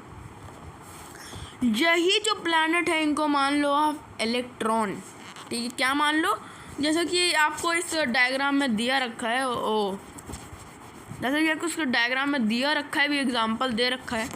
इन्होंने क्या दे रखा है भाई एग्जांपल? इन्होंने ये दे रखा है, ज़्यादा बढ़िया हो गई। हाँ, तो पहले ये सब हटा देते हैं वरना आपको थोड़ा अजीब लगेगा। हाँ, तो इन्होंने क्या दे रखा है एग्जांपल कि भाई ये जो है भाई रदरफोर्ड का जो मॉडल है, ठीक है, इसमें क्या है एग्जांपल क्या दे रखा है कि देखो यहाँ पे सन है, यहाँ पे प्लैनेट रिवॉल्व कर रहे हैं, तो ये इलेक्ट्रॉन है भाई, प्लैनेट को आप लोग मान लो इलेक्ट्रॉन, और ये जो सन है इसको मान लो इसके अंदर क्या है, प्रोटॉन एंड न्यूट्रॉन। और ये क्या है भाई, ये तुम्हारा न्यूक्लियस है, ठीक है। और इलेक्ट्रॉन ऑर्बिट अराउंड की स्पेलिंग थोड़ी गलत हो गई, around the nucleus like planets around the sun. ये काफ़ी अच्छा एग्जांपल है इसके लिए। तो अब ये देखो स्ट्रक्चर ऑफ द एटम है भाई, रदरफोर्ड मॉडल ने क्या दिया कि भाई ये जो छोटे छोटे पार्टिकल है, ये जो न्यूक्लियस है, ये जो एटम है, एटम तो इतना बड़ा है, ठीक है, एटम इतना बड़ा, और न्यूक्लियस कितना छोटा सा, जिसमें क्या होता है, प्रोटॉन प्लस न्यूट्रॉन होता है। जैसा इसमें दे रखा है, nucleus is consist of proton plus neutron. और ये जो ऑर्बिट है, इनके इलेक्ट्रॉन के शेल ऑर्बिट ये जो भी हैं, इनमें क्या रोटेट करते हैं भाई। अब इन ऑर्बिट्स के बारे में हम लोग आगे पढ़ेंगे बोर एटॉमिक मॉडल में, ठीक है। अभी के लिए इतना जानो कि भाई ये जो न्यूट्रॉन है, आई मीन इलेक्ट्रॉन, वो रिवॉल्व करते हैं अराउंड द न्यूक्लियस। तो आपने आई होप कि ये जो डायग्राम है वो आपने अच्छे से समझ लिया होगा। इस डायग्राम को मैं सही जगह पे प्लेस कर दूँ, बाद में देखेंगे, ठीक है। तो हाँ, हम लोग क्या कह रहे थे, electron revolve around the nucleus in the fix path. अब इसके भी ऑर्बिट्स होते हैं, हम लोग उसके नाम बाद में पढ़ेंगे बोर एटॉमिक मॉडल में, अभी अगला ही है। तो nucleus is tiny compared to the atom as a whole. ये पहले बता चुका है भाई रदरफोर्ड भाई कि जो न्यूक्लियस है वो काफ़ी छोटा है as compare to the atom as a whole.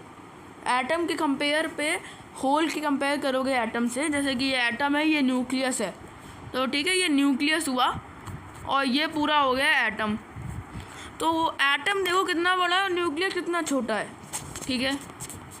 हम लोग क्या बढ़ते हैं, आगे बढ़ते हैं। उससे पहले थोड़ा आप इलेक्ट्रॉन, प्रोटॉन और न्यूट्रॉन के साइज़ के बारे में पता लगा लेते हैं कि भाई उनका चार्ज क्या होता है, उनका साइज़ क्या होता है। आइए देखते हैं। तो आइए, ठीक है, ये आपकी डेफिनेशन है इलेक्ट्रॉन की। और प्रोटॉन क्या होता है, प्रोटॉन का ये सिंबल है P+। The positively charge sub particle of the atom is known as proton. अब न्यूट्रॉन क्या है, न्यूट्रॉन के कोई मास, न्यूट्रॉन का कोई सिंबल नहीं होता। ये क्या है, the neutral charge sub particle of an atom. इसके में कोई चार्ज नहीं होता, द न्यूट्रल सब पार्टिकल ऑफ द एटम आप कह सकते हो इन द डेफिनेशन। अब ये पूरी टेबल दे रखी है यहाँ पे। अब इस टेबल को हम लोग पढ़ेंगे अच्छे से, भाई इस टेबल में क्या दे रखा है। तो इस टेबल के बारे में हम लोग पढ़ते हैं। तो यहाँ पे दे रखे हो आप particle, symbol, absolute charge, relative charge, absolute मास, रिलेटिव मास। तब जो सिंबल होता है, जैसे कि मैंने आपको बताया, सिंबल होता है इलेक्ट्रॉन का E-, ठीक है, इलेक्ट्रिक चार्ज होता है माइनस पे। और प्रोटॉन का होता है P+। और न्यूट्रॉन का होता है कोई माइनस नहीं, मतलब न्यूट्रल होता है, ठीक है, न्यूट्रल होता है पूरा। अब इसका जो एब्सोल्यूट चार्ज है न्यूट्रॉन का, अब इसका जो चार्ज क्या होता है भाई, इसका चार्ज होता है 1.6 इंटू 10⁻19। इतना याद रखो, इतना याद रखो। माइनस क्यों दे रखा है भाई यहाँ पे? माइनस इसलिए दे रखा है क्योंकि न्यूट्रॉन क्या होता है, नेगेटिव। न्यूट्रॉन क्या होता है, नेगेटिव चार्ज होता है, इसलिए यहाँ पे माइनस दे रखा है। और प्रोटॉन का जो एब्सोल्यूट चार्ज होता है वो इलेक्ट्रॉन के बराबर होता है, 1.6 इंटू 10⁻⁻19 कोलम्ब। अब ये जो सी जो है वो कोलम्ब होता है, ये आपने पढ़ा रखा होगा इलेक्ट्रिसिटी एंड मैग्नेटिज्म में। इससे पहले आपको ये याद करना पड़े आने वाली क्लासेस में, आप इसको अभी याद कर लो, आपके लिए ज़्यादा सही रहेगा, आपके एग्ज़ाम में पूछ सकते हैं ये लोग। अब इसका जो न्यूट्रॉन का चार्ज जो होता है एब्सोल्यूट चार्ज, इसमें कोई चार्ज ही नहीं होता, तो इसके में 0 कोलम्ब। रिलेटिव चार्ज होता है इलेक्ट्रॉन का माइनस में है तो -1, प्लस में प्रोटॉन प्लस में है तो +1। न्यूट्रॉन का कोई चार्ज ही नहीं होता है भाई, चार्ज मत लिखना तो 0 लिख देना। यहाँ पे भी तुम 0 लिखोगे तो चल जाएगा, बिल्कुल चलेगा भाई, नंबर मिल जाएंगे। एब्सोल्यूट मास क्या होता है भाई, एब्सोल्यूट मास। अब यहाँ पे कुछ ज़्यादा ही अच्छा एग्जांपल मैं दे देता हूँ।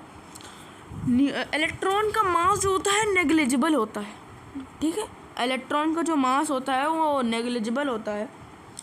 जैसे कि तुम्हारी जो क्रश है उसके सामने तुम्हारी वैल्यू बिल्कुल नेग्लिजिबल है, तो वही भाई तुम्हारा इलेक्ट्रॉन का मास है, ठीक है। तुम्हारी जो वैल्यू है क्रश के सामने वो बिल्कुल 0 है भाई, ठीक है, तो वो तुम्हारा पूरा नेग्लिजिबल है। इलेक्ट्रॉन का क्या होता है मास, नेग्लिजिबल। इससे याद रखो इस एग्जांपल से कि तुम्हारी क्रश की जो तुम्हारी वैल्यू है वो नेग्लिजिबल है। इसका रिलेटिव मास अभी बाद में पढ़ेंगे। प्रोटॉन को जो मास होता है वो एज इट इज़ तो नहीं, इन सम केसेस इक्वल होता है। कुछ केसेस में ये भाई डिफरेंट हो जाते हैं इनके मास, पर इनके कुछ केसेस में इनका मास सेम ही होता है। मतलब आप कह सकते हो इनका जो मास है वो लगभग सेम है, 1.67 इंटू 10⁻⁻27 kg, ठीक है। रिलेटिव मास, अब रिलेटिव मास आप कह सकते हो कि मास ऑफ जो इलेक्ट्रॉन होता है, ठीक है, माइनस का जो सिंबल होता है इलेक्ट्रॉन, उसका होता है जो प्रोटॉन का जो मास होता है वो होता है 2000 इंटू इलेक्ट्रॉन। ये भी भाई याद रखना आपको, ये भी काफ़ी इम्पोर्टेंट होता है। 2000 की जब आप इंटू करोगे इलेक्ट्रॉन का मास, तब आएगा एक प्रोटॉन का मास।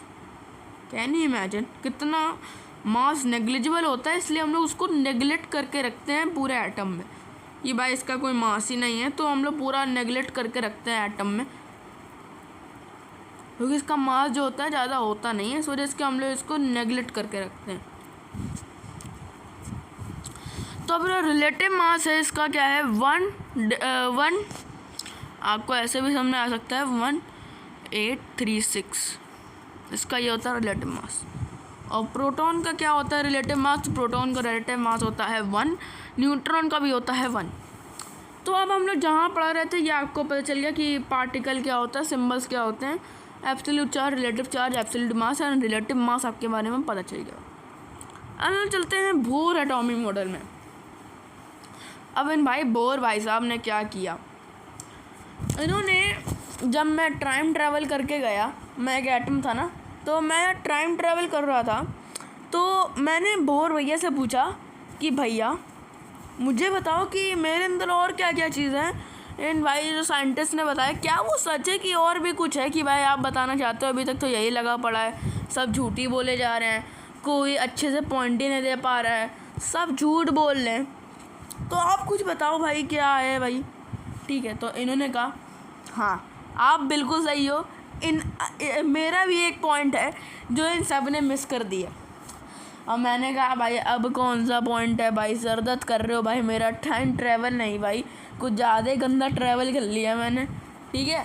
तो मैं एकदम पूरा फ्रस्ट्रेटेड, वो बता रहा है बंदा कि इलेक्ट्रॉन, अब इन्होंने ये बताना भूल गए कि भाई जो ऑर्बिट होती हैं इलेक्ट्रॉन, मैंने कहा था ना आपसे, बाद में डिस्कस करेंगे। तो जो ऑर्बिट होती हैं, मान लो ये जो न्यूक्लियस है, ठीक है, ये क्या है, ये पूरा एटम है, ये आप पूरा एटम मानो, ये तो ऑर्बिट्स है, अभी ना मानो एटम, ये पूरा एटम मानो, इससे बड़ा मैं बना दे रहा हूँ, ये एटम है। तो अब ये जो ये ऑर्बिट्स हैं 1 2 3 4 5 ऑर्बिट KLMNO, तो ये ऑर्बिट का नाम दिया इन्होंने बोर भैया ने, ठीक है। और इन पे ये भी बताया कि जो न्यूक्लियस है, ये जो बीच में आपको दिख रहा है न्यूक्लियस, तो इनके जो ऑर्बिट हो रहे साइड में 1 2 3 4 5 KLMNO, इनको नाम दिया गया KLMNO, जिससे इन्होंने पूरी बोर एटॉमिक थ्योरी दे डाली। ठीक है, क्या दे डाली? Bore atomic theory. जल्दी से हम लोग आगे बढ़ते हैं। तो इन्होंने क्या क्या बताया भैया, ये जानते हैं। Electron revolve around the nucleus is in fix circular path known as stationary orbits और एनर्जी लेवल और शेल। तो इलेक्ट्रॉन जो होता है, ये जो आपका इलेक्ट्रॉन है, जो घूम रहा है आपका, ये जो इलेक्ट्रॉन है, ठीक है, ये जो इलेक्ट्रॉन देख रहे हो आप, इलेक्ट्रॉन का ऑर्बिट, ये ऑर्बिट है ना, ऑर्बिट, जैसे कि मैंने आपको सोलर सिस्टम का एग्जांपल दिया था, ये ऑर्बिट। तो इसमें क्या बता रहा है, electron revolve around the nucleus, ये तो न्यूक्लियस इसके चारों ओर घूमते हैं, जैसे प्लैनेट घूमते हैं around the sun, in the fix circular path. ये क्या है? सर्कुलर पाथ है, ठीक है। Is known as stationary orbits, और ऑर्बिट कह दो ज़्यादा अच्छा रहेगा, स्टेशनरी मत कह, ऑर्बिट ज़्यादा सही, एक अच्छा टर्म है, आप वही कह दो। स्टेशनरी ऑर्बिट अगर आपको थोड़ा और हाइपर बनना है तो आप कह सकते हो। तो इन्होंने अब दूसरा पॉइंट क्या दिया कि भाई जो ये इलेक्ट्रॉन है, in each energy level electron has a definite amount of energy by moving in its orbit, do not gain और लूज एनर्जी। ठीक है, तो मतलब जो इलेक्ट्रॉन है यहाँ पे, जो इलेक्ट्रॉन का ऑर्बिट है, ये जो इलेक्ट्रॉन घूम रहा है यहाँ पे, मान लो यहाँ पे एक इलेक्ट्रॉन है, तो अब ये एनर्जी अपनी लूज़ नहीं करेगा, उन्होंने ये बोला। अब तुम कहोगे, तुम्हारा यहाँ पे क्वेश्चन अराइज हुआ कि भाई सर, बोर भैया, कि भाई ये जो इलेक्ट्रॉन है, अब ये कोई भी चीज़ चलती है, मान लो मैं चल रहा हूँ तो मेरी एनर्जी तो लॉस हो रही ना भाई, तो इलेक्ट्रॉन की एनर्जी क्यों नहीं लॉस हो रही जब ये घूम रहा है? इसकी भी एक पर्टिकुलर सिचुएशन है जब इसकी एनर्जी लॉस होगी, ये हम जानेंगे तीसरे पॉइंट पे। अभी आपका दूसरा पॉइंट जो है आप वो समझिए। आपका दूसरा पॉइंट ये है कि जो इलेक्ट्रॉन है वो अपनी एनर्जी लॉस नहीं करता भाई मूविंग इन इट्स ऑर्बिट। मान लो भाई वो के ऑर्बिट में घूम रहा है, ये जो सबसे पहला वाला ऑर्बिट है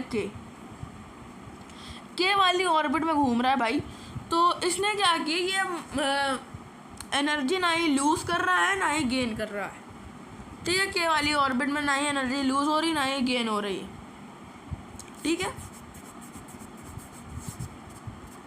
अगर ये किसकी सिचुएशन है, एक पर्टिकुलर सीक्वेंस सिचुएशन क्या है भाई, आइए देखते सिचुएशन क्या है भाई। इसकी सिचुएशन ये है कि एनर्जी लेवल, देखो अभी सिचुएशन पहले जानते हैं, ये एनर्जी लेवल तो होता रहेगा भाई, सिचुएशन पहले जान लो। सिचुएशन क्या है, electron can jump from one energy level to other. When electron observe energy it jumps from a lower energy level to higher one. When it release energy in return, it return from an higher energy to lower one. अब इसका मतलब क्या है भाई? इसका मतलब ये है कि इलेक्ट्रॉन, जब ये जो इलेक्ट्रॉन है यहाँ पे ऑर्बिट है इलेक्ट्रॉन का, ऊपर दिखाता हूँ ताकि आपको समझ में आ जाए थोड़ा। ये जो इलेक्ट्रॉन है, ठीक है, ये जो इलेक्ट्रॉन घूम रहे हैं एक तरफ, तो जब ये अपनी एक ऑर्बिट से दूसरी ऑर्बिट में जंप करते हैं, मान लो के का जो इलेक्ट्रॉन है उसने जंप किया एल वाले ऑर्बिट पे, तो अब ये जब इलेक्ट्रॉन एब्जॉर्व करते हैं एनर्जी, मान लो मैंने एनर्जी एब्जॉर्व कर ली, तो जब ये जंप करते हैं from lower energy level to higher, तो ये रिलीज़ करते एनर्जी। तो अब इन KLMNN क्या है भाई, ठीक है। तो अब इनमें पहले ये वाला पॉइंट जानते हैं कि एनर्जी लेवल जो होता है वो also numbered in 1 2 3 4 and closest, जो क्लोजेस्ट होता है, जैसे कि K हमारा क्लोजेस्ट है, तो क्लोजेस्ट टू द न्यूक्लियस है K, they are named as KLMN respectively. तो उसमें जो क्लोजेस्ट जो एनर्जी लेवल होगी वो सबसे लो होगी, ठीक है। मतलब कि जो K वाली जो मतलब आपकी ऑर्बिट है, ये जो K वाली तुम्हारी ऑर्बिट है, इसमें सबसे कम एनर्जी होगी, फिर उससे ज़्यादा L में होगी, उससे ज़्यादा M में होगी, उसके ज़्यादा N में होगी, उससे ज़्यादा O में होगी, सबसे ज़्यादा O में होती है, ठीक है। एट टाइम्स डायग्राम जो होते हैं O में नहीं होते, तो N तक ही होते हैं कुछ में, KLMN ऐसे ही होता है कुछ में नहीं, कुछ में होते हैं, बाकी तो O भी तक होता है। O भी मैंने यहाँ पे डायग्राम इंसर्ट किया तो O तक भी है।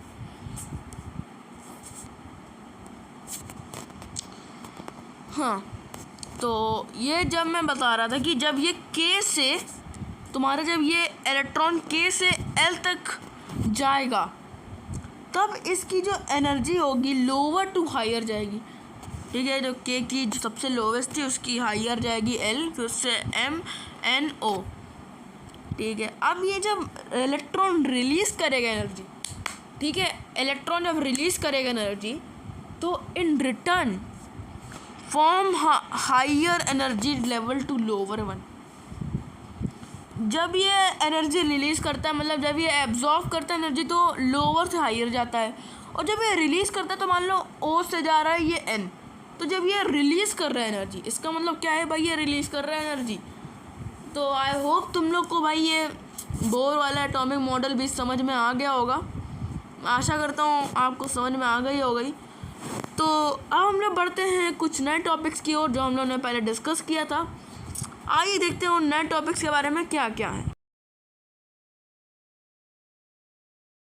तो हम लोग अब नेक्स्ट टॉपिक से जाने से पहले, जो कि है हमारा mass number and atomic number, तो मुझसे जाने से पहले थोड़ा characteristics of nucleus of an atom जान लेते हैं कि यहाँ पे कहाँ की लोकेशन होती है सब पार्टिकल की, क्या प्रॉपर्टी है, क्या लोकेशन है भाई, चलो जानते हैं।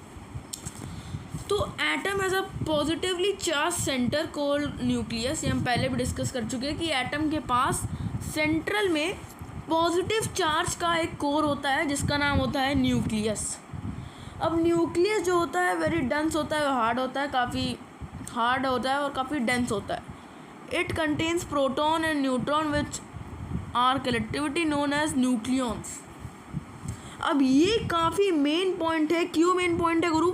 क्योंकि भाई इसमें जो है, इसमें काफ़ी अब तुम लोग कन्फ्यूज हो जाओगे भाई, न्यूक्लियॉन जो होता है, it contain proton and nucleon which collectivity known as nucleon. तो अब टीचर पूछ सकते हैं न्यूक्लियस की बजाय कि न्यूक्लियॉन किसको स्टोर करता है। अब बच्चे सारे कंफ्यूज में आ गए कि भाई अरे न्यूक्लियॉन क्या होता है भाई, ये तो पढ़ा ही नहीं, ये तो गद्दारी कर रही है भाई ये लोग। न्यूक्लियॉन तो पता ही नहीं भाई क्या होता है भाई, हमें तो बताया नहीं किसी ने न्यूक्लियॉन क्या होता है। नहीं भाई, आप साइलेंट टॉपर के बच्चे हैं, आपको जानना होगा कि न्यूक्लियॉन क्या होता है। न्यूक्लियॉन वो होता है, न्यूक्लियन मान लो लगभग न्यूक्लियस जैसा होता है, मतलब उसमें प्रोटॉन और न्यूट्रॉन कवर होता है, वही न्यूक्लियस ही मानो आप, ठीक है। आपके सिलेबस में नहीं है, उसके मैं हल्का सा डिस्क्राइब नहीं किया। अभी आप थोड़ा इतना ही मानो कि ये न्यूट्रॉन और प्रोटॉन को जब न्यूट्रॉन प्रोटॉन को आप एक साथ कहना चाहते हो तब उसको न्यूक्लियॉन भी कह सकते हो। न्यूट्रॉन का न्यू और प्रोटॉन का टॉन, न्यूक्लियॉन, समझ नाम समझ, nucleon. Size of the nucleus is extremely small compare to the over size of the atom. ये भी मेन पॉइंट है भाई। आप देख रहे हो कि भाई बार बार आ रहा है, भाई बार बार आ रहा है, समझ जाओ भाई, ये मेन पॉइंट है भाई, क्वेश्चन आंसर में पूछ सकते हैं। Size of the nucleus extremely small compare to the over size of the atom, overall size of the atom. भाई ये मेन पॉइंट है, मैं फिर से बता रहा हूँ, मैं बार बार इसीलिए डाल रहा हूँ क्योंकि आपको इम्पॉर्टेंट लगे ये, और आप तुरंत अपनी नोट कॉपी में एकदम स्टार बना के मार्क कर लें, ऐसे स्टार बना के मार्क कर लें, ठीक है। तो अब जानते हैं हम लोग लोकेशन ऑफ सब पार्टिकल ऑफ द एटम कि भाई जो सब पार्टिकल है इलेक्ट्रॉन, न्यूट्रॉन एंड प्रोटॉन, अब इनकी लोकेशन क्या है भाई? इनकी लोकेशन ये है, आपको थोड़ा जूम इन कर देता ताकि आपको अच्छे से दिखे। तो इनकी लोकेशन क्या है पहले बताते हैं प्रोटॉन की, इनसाइड द न्यूक्लियस। तो भाई ये एटम है और ये इसका छोटा सा न्यूक्लियस, तो इसके अंदर मैंने आपको बताया था प्रोटॉन प्लस न्यूट्रॉन होता है। न्यूट्रॉन की भी लोकेशन इनसाइड द न्यूक्लियस है, प्रोटॉन प्लस न्यूट्रॉन बनता है क्या? न्यूक्लियस। अब इलेक्ट्रॉन क्या होता है? आउटसाइड द न्यूक्लियस रिवॉल्व करता है। ये इसका भी मेन पॉइंट है, क्योंकि ये देखो ये यहाँ पे तुम्हारा रहा एटम, ये है तुम्हारा न्यूक्लियस।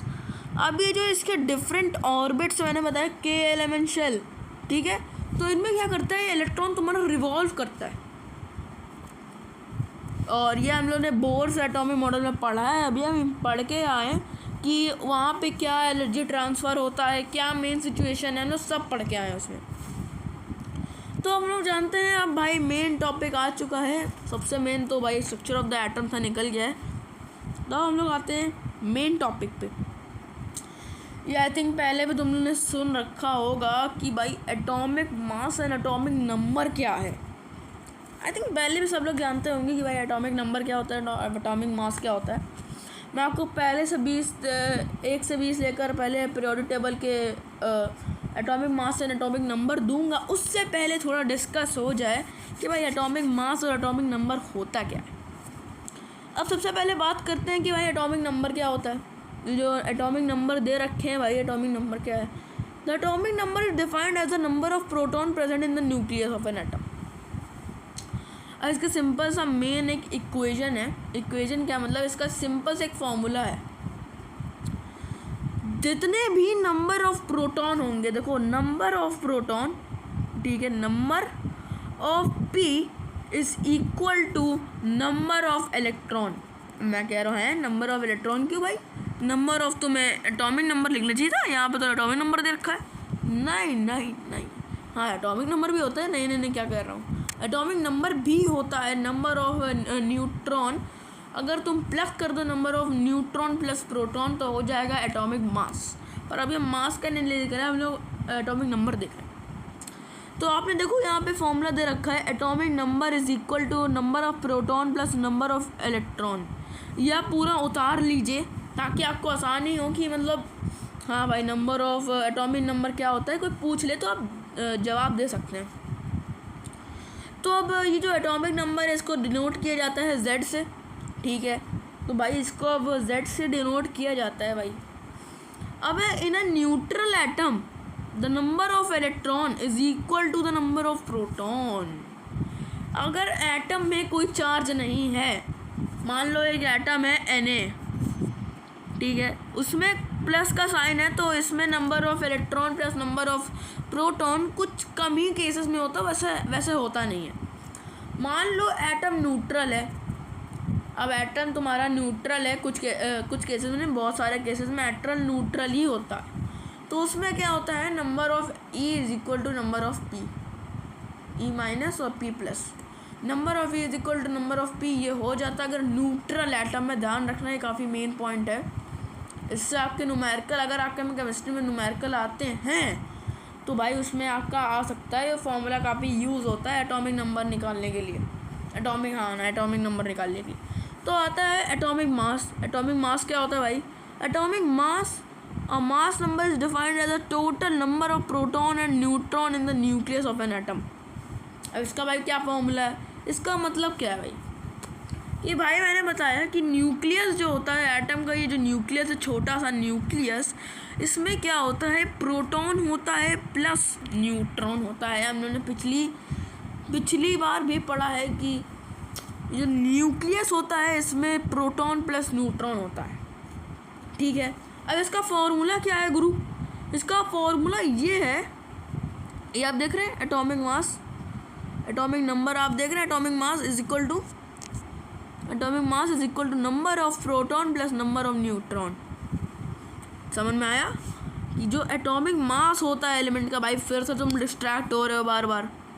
भाई थोड़ा फोकस करो यार, क्या कर रहे हो भाई? बार बार इंस्टाग्राम खोले जा रहे हो, फ्री फायर खेल लो बार बार, काहे भाई? तुम थोड़ा रिलैक्स भाई, फोकस, अभी पढ़ लो, बाकी जीवन में खेलना ही खेलना है गुरु। हाँ, तो हम लोग आते हैं चैप्टर पे। तो ये डिनोट होता है सिंबल ए से। अब आ जाते हैं हम लोग मेन पॉइंट के। भाई क्या चीज़ है भाई मेन, अब क्या चीज़ है मेरे को कुछ समझ में नहीं आ रहा। तो मेन क्या है भाई, मेन ये है किसी भी एलिमेंट, किसी भी एटम का एटॉमिक नंबर और मास का फॉर्मूला तो तुम लोग को पता चल गया। एटॉमिक नंबर क्या होता है, number of proton is equal to number of proton, number of proton is equal to number of atomic number. बहुत सिंपल है। जब तुम एटॉमिक मास क्या होता है, जब तुम नंबर ऑफ प्रोटॉन को प्लस कर देते हो नंबर ऑफ न्यूट्रॉन से, तब आ जाता है तुम्हारा एटॉमिक मास। भाई ये सब तो समझ में आ गया। अब ये भाई एक्स और ए सब सुपरस्क्रिप्ट में लिखा है, जेड सबस्क्रिप्ट में, इसका क्या मतलब है भाई? तो इसका सिंपल ये मतलब है, तो हम लोग किसी का भी जो होता है, मान लो ऑक्सीजन है, ऑक्सीजन छोड़ो, तुम लोग मानो हाइड्रोजन मानो, ठीक है, हाइड्रोजन मानो। हाइड्रोजन जो है, तो अब इसका जो ए है, ए क्या है भाई, denote atomic mass. Atomic mass क्या है 1। अब ये जो जेड क्या है, जेड है atomic number, atomic number hydrogen क्या होता है 1। तो भाई ये दोनों, अब ये आइसोटोप आइसोबार अभी हम लोग बाद में पढ़ेंगे। अभी के लिए इतना जान लो कि हाइड्रोजन भाई ये होता है। हाइड्रोजन हम लोग ऐसे भी रिप्रेजेंट कर सकते हैं। तो यहाँ पे जो एक्स दे रखा है, हम लोग उसको हाइड्रोजन बना दिया। उसका क्या मतलब है, symbol of the element. Hydrogen is the symbol of the element, मतलब X is the symbol of the element, A is the atomic mass and Z is the atomic number. भाई अब तुम्हें ये पूरा समझ में आया? बोलो समझ में आया? हाँ, समझ में आ गया होना चाहिए, क्योंकि अगर नहीं आया तो भाई पूछ लेना, और क्या होगा, कुछ नहीं होगा भाई, पूछ लेना, और क्या, कुछ नहीं कर पाएंगे हम लोग भाई, ऐसे ही हम लोग, तो हम लोग भाई ऐसे कुछ नहीं कर सकते। भाई समझ में आना चाहिए, क्योंकि भाई अगर आपको पेपर में आ गया, फिर कहोगे भाई देखो भाई यार भाई ने पढ़ाया नहीं, भाई ये हो गया, भाई वो हो गया, भाई नंबर कट गया, भाई मैम से बात करो भाई। हाँ, कर लेंगे, उसमें क्या है, नथिंग भाई, नथिंग स्पेशल इन दिस।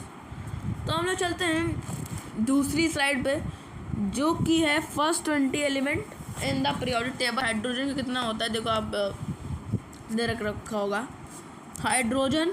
आप एक बार स्क्रीनशॉट ले सकते हो या फिर कुछ भी ले सकते हो। 1 मिनट में मैं छोटा कर दूँ, ठीक है, फिर आप आराम से एकदम स्क्रीनशॉट लेके पूरा नोट बना सकते हो इसका। तो रुको, हाँ देखो हाइड्रोजन, यहाँ पे आप स्क्रीनशॉट ले लो, स्क्रीनशॉट ले ली, चलिए बढ़ते हैं। हाइड्रोजन, हाइड्रोजन का symbol H, atomic mass 1, proton 1। देखो atomic mass is equal to number of proton plus number of neutron. इसमें न्यूट्रॉन कितने हैं भाई, 0, ठीक है। इलेक्ट्रॉन की ये कुछ ज़्यादा आ गई, इसको आप कट कर दीजिएगा, इलेक्ट्रॉन जो है ना कुछ ज़्यादा ही आ गया। हाँ, तो इलेक्ट्रॉन, अब ये देखो एटॉमिक नंबर क्या हुआ इसका, एटॉमिक नंबर यहाँ पे गिवन है इसका, ठीक है, लेफ्ट साइड में लेफ्ट कॉर्नर पे गिवन है इसका, टॉप लेफ्ट में, कि एटॉमिक नंबर क्या होता है, हाइड्रोजन का 1। Number of proton is equal to number of electron is equal to number atomic number. आपको इन्हीं चीज़ों से सारे 1 से 20 तक एलिमेंट, इसका एक गाना भी होता है। ऐसे आप इंग्लिश में तो एक गाना है भाई, ठीक है, तो इंग्लिश में क्या गाना है, इंग्लिश में ये गाना है, रुको मैं इसको छोटा करके बताऊं। तो इंग्लिश में ये गाना है, एच को हम लोग बोल सकते हैं happy Henry likes beans brownies chocolates nuts.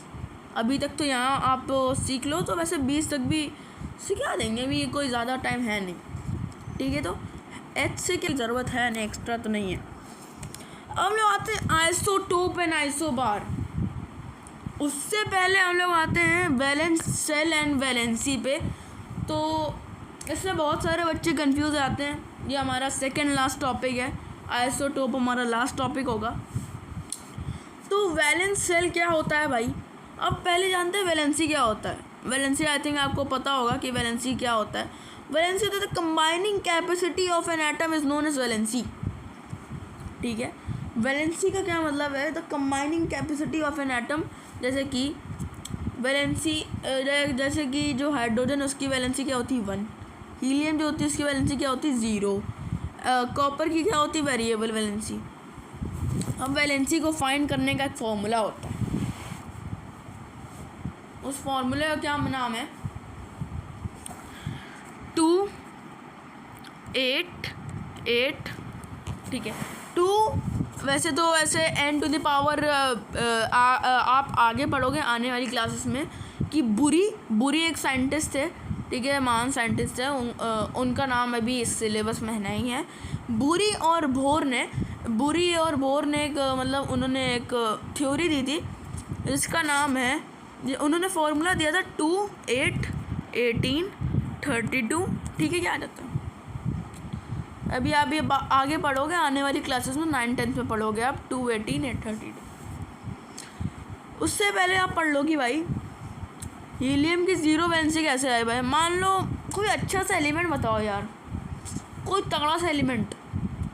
मान लो कि तुम ऑक्सीजन क्या होता है, ऑक्सीजन का एटॉमिक नंबर क्या होता है भाई, ऑक्सीजन का एटॉमिक नंबर होता है 8, ठीक है। तो अब देखो पहले उसकी शेल में जो के शेल है उसके में 2 एटम कंज्यूम हो जाएंगे, और जो अब 6 एटम बचे उसके कितनी एटॉमिक नंबर थी, 8 थे। 8 में से 2 माइनस कर दो, कितना बचा, 6 बचा गुरु। अब देखो 6 और यहाँ पे 8, अब क्या करे वो, अब तुम लोग का डिसीजन है वो क्या करे। वो अपने 6 के 6 एटम फेंक दे या फिर 2 एटम किसी से उधार मान ले, क्या करे। ऑब्वियस सी बात है भाई 6 के 6 एटम उसके लिए फेंकना थोड़ा मुश्किल हो जाएगा एज़ कम्पेयर टू 2 एटम को लेना किसी से। तो मांगेगा भाई कि भाई 2 एटम दे दो भगवान के नाम पे, और कोई अगर किसी ने दे दिया, ठीक है। देखो कार्बन सबसे दिल वाला होता है, आप कार्बन कभी बाद में पढ़ोगे, कार्बन का भी चैप्टर है, आप बाद में पढ़ोगे क्लास 8 अभी हम लोग का आएगी वीडियो। हाँ, तो ये जो ऑक्सीजन है इसकी जो के शेल में जो थी अब वो कंज्यूम हो गई 2, एल शेल में कितनी कंज्यूम हुई 6। तो हम लोग 2 अब लेंगे किसी से, तो अब जैसे ही वो 2 लेगा तो इसकी वैलेंसी क्या हो गई, ऑक्सीजन 2 प्लस लिख दी। अब जब वो कोई बंदा लेता, ठीक है, लेता है तो लेता है उसका मतलब है कि भाई वो प्लस हो रहा है, अगर देता है तो उसका मतलब है माइनस हो रहा है। प्लस क्यों डिनोट किया गया, क्यों भाई, अब लेने में प्लस कैसे हो गया। देखो लेता है ना, दो उसने कंपाउंड लिए तो उसके मतलब 2 प्लस आ गए, उसके बाद 2 एक्स्ट्रा आ गए, 2 एक्स्ट्रा इलेक्ट्रॉन आ गए ऑक्सीजन के पास, तो मतलब कि उसके चार्ज कैसा हो जाएगा 2 प्लस। तो इसलिए ऑक्सीजन की वैलेंसी क्या होती है 2 प्लस, ठीक है। इतना आपको समझ में आ गया होगा। अब हम लोग चलते हैं, आप ये भी ध्यान रखो कि वैलेंसी रेडिकल की होती है, मॉलिक्यूल की होती है, एटम की भी होती है वैलेंसी। चलो अब हम लोग चलते हैं वैलेंस सेल में। इसमें बच्चे बहुत सारे कंफ्यूज हो जाते हैं कि वैलेंस सेल और वैलेंसी में क्या डिफरेंस है भाई। तो वैलेंस सेल की पहले डेफिनेशन डालो। वैलेंस सेल जितने भी इलेक्ट्रॉन आउटर मोस्ट शेल में हुए ऑफ एन एटम, ठीक है, जितने भी आउटर मोस्ट शेल में जितने भी इलेक्ट्रॉन हैं उसको क्या बोलते हैं, valence shell. Containing electron that determine an element in chemical properties. हाँ, तो आउटर मोस्ट सेल में जितने भी इलेक्ट्रॉन हैं उसे हम क्या बोलते हैं, valence shell. Containing electron that determine an elements chemical properties, reactivity and bonding behaviour. तो आप बॉन्डिंग बिहेवियर तो ये तो जितने भी आउटर मोस्ट इलेक्ट्रॉन आ गए भाई उस आउटर मोस्ट सेल में, तो उसकी क्या हो जाएगी, वैलेंस सेल हो जाएगा। उसको हम क्या बोलते हैं, वैलेंस सेल। अब ये देखो ऑक्टेट रूल क्या होता है भाई। और ऑक्टेट रूल ये होता है जब एक एटम स्ट्राइव करता है for 8 electron in their outer most shell by gaining और लूजिंग इलेक्ट्रॉन, ठीक है। अगर एटम जो है वो स्ट्राइव कर रहा है 8 इलेक्ट्रॉन के लिए in the outer most shell by gaining और लूजिंग इलेक्ट्रॉन, इसका मतलब क्या है भाई, इसका मतलब साफ मतलब है कि भाई जो एटम है वो 8 इलेक्ट्रॉन के लिए अगर स्ट्राइव करता है, ठीक है, उसमें जितने भी आउटर मोस्ट सेल गेन किए, मतलब जितने भी उसने इलेक्ट्रॉन गेन किए या लूज़ किए, वही उसका मतलब तुम्हारा आ गया वैलेंसी। ये होता है ऑर्टलेट रूल। अब हम लोग दिखाते हैं कि भाई ये भी एक टेबल टाइप का है, इसको अभी आप समझ लीजिएगा। ठीक है, मैं बड़ा कर देता हूँ। इसमें आपको क्या फाइंड करना है, वैलेंसी फाइंड करनी है। आउटर मोस्ट सेल से आपको वैलेंसी फाइंड करनी है। आप कैसे करोगे, थोड़ा आपको बिगड़म हटा देता हूँ ना, थोड़ा कांड हो जाएगा और आपको दिखेगा नहीं अच्छे से। थोड़ा हटा देता हूँ इरेज करके। हाँ, तो आपको दिख रहा होगा। सबसे पहले इन सबको एक जगह अलाइन कर देता हूँ ताकि आपको इजी हो दिखने में। तो जैसे कि आप लोग देख रहे हो यहाँ पे सबसे पहले हाइड्रोजन है। ठीक है, हाइड्रोजन जो है सबसे पहले इसको हटाना पड़ेगा। 1 सेकंड के लिए मैं सब हटा रहा हूँ। ठीक है, तो अभी जो हाइड्रोजन दिख रहा है आपको, यहाँ पे देखो हाइड्रोजन दिख रहा है। इसमें क्या है, आउटर मोस्ट शेल पे कितने हैं, 1, तो इसकी क्या आ गई वैलेंसी, 1। ठीक है, अगर आप हीलियम देखोगे तो हीलियम की जो वैलेंसी है वो 0 कैसे है भाई, यहाँ पे तो ये एक्सेप्शन है। ठीक है, ये एक्सेप्शन होते हैं कि हीलियम की जो वैलेंसी है, आप देखो आप इसको कौन से फॉर्मूले से निकाल सकते हो। सबसे अच्छा फॉर्मूला होता है 288। ये इससे अच्छा फॉर्मूला आपको नहीं मिल सकता, मतलब मिल सकता है, आप यूज़ करने पे आपको डिपेंड करता है। तो हम कैसे बताएंगे भाई हीलियम की वैलेंसी कितनी है, तो 2 वैलेंसी होती है ना, मतलब 2 जो जितने भी इलेक्ट्रॉन उसकी कंजप्शन होती है, 2 जितने भी इलेक्ट्रॉन आ सकते हैं। तो हीलियम के कितने इलेक्ट्रॉन है आउटर मोस्ट शेल पे, 2। ठीक है, 2 इलेक्ट्रॉन है, तो मतलब 2 - 2 हो जाएगा 0, मतलब 0 वैलेंसी का है ये हीलियम। जितने भी नोबल गैसेस सब 0 वैलेंसी के होते हैं। ठीक है, ये आपको पता होना चाहिए फैक्ट क्या मतलब है ही। अब देखो यहाँ पे लिथियम के आउटर मोस्ट शेल पे कितना है, 1, तो उसकी वैलेंसी क्या हो गई, 1। बेरिलियम के कितने हैं, 2, उसकी वैलेंसी क्या हो गई, 2। ऐसे कर करके आप पे पूरी टेबल कॉपी कर सकते हो। टेबल क्या मतलब, पूरा डायग्राम दे रखा है, आप इसको पूरा कॉपी कर सकते हो कितनी किसकी वैलेंसी होती है। ठीक है, अब हम लोग बढ़ते हैं आगे। इंटरेस्टिंग पार्ट आता है।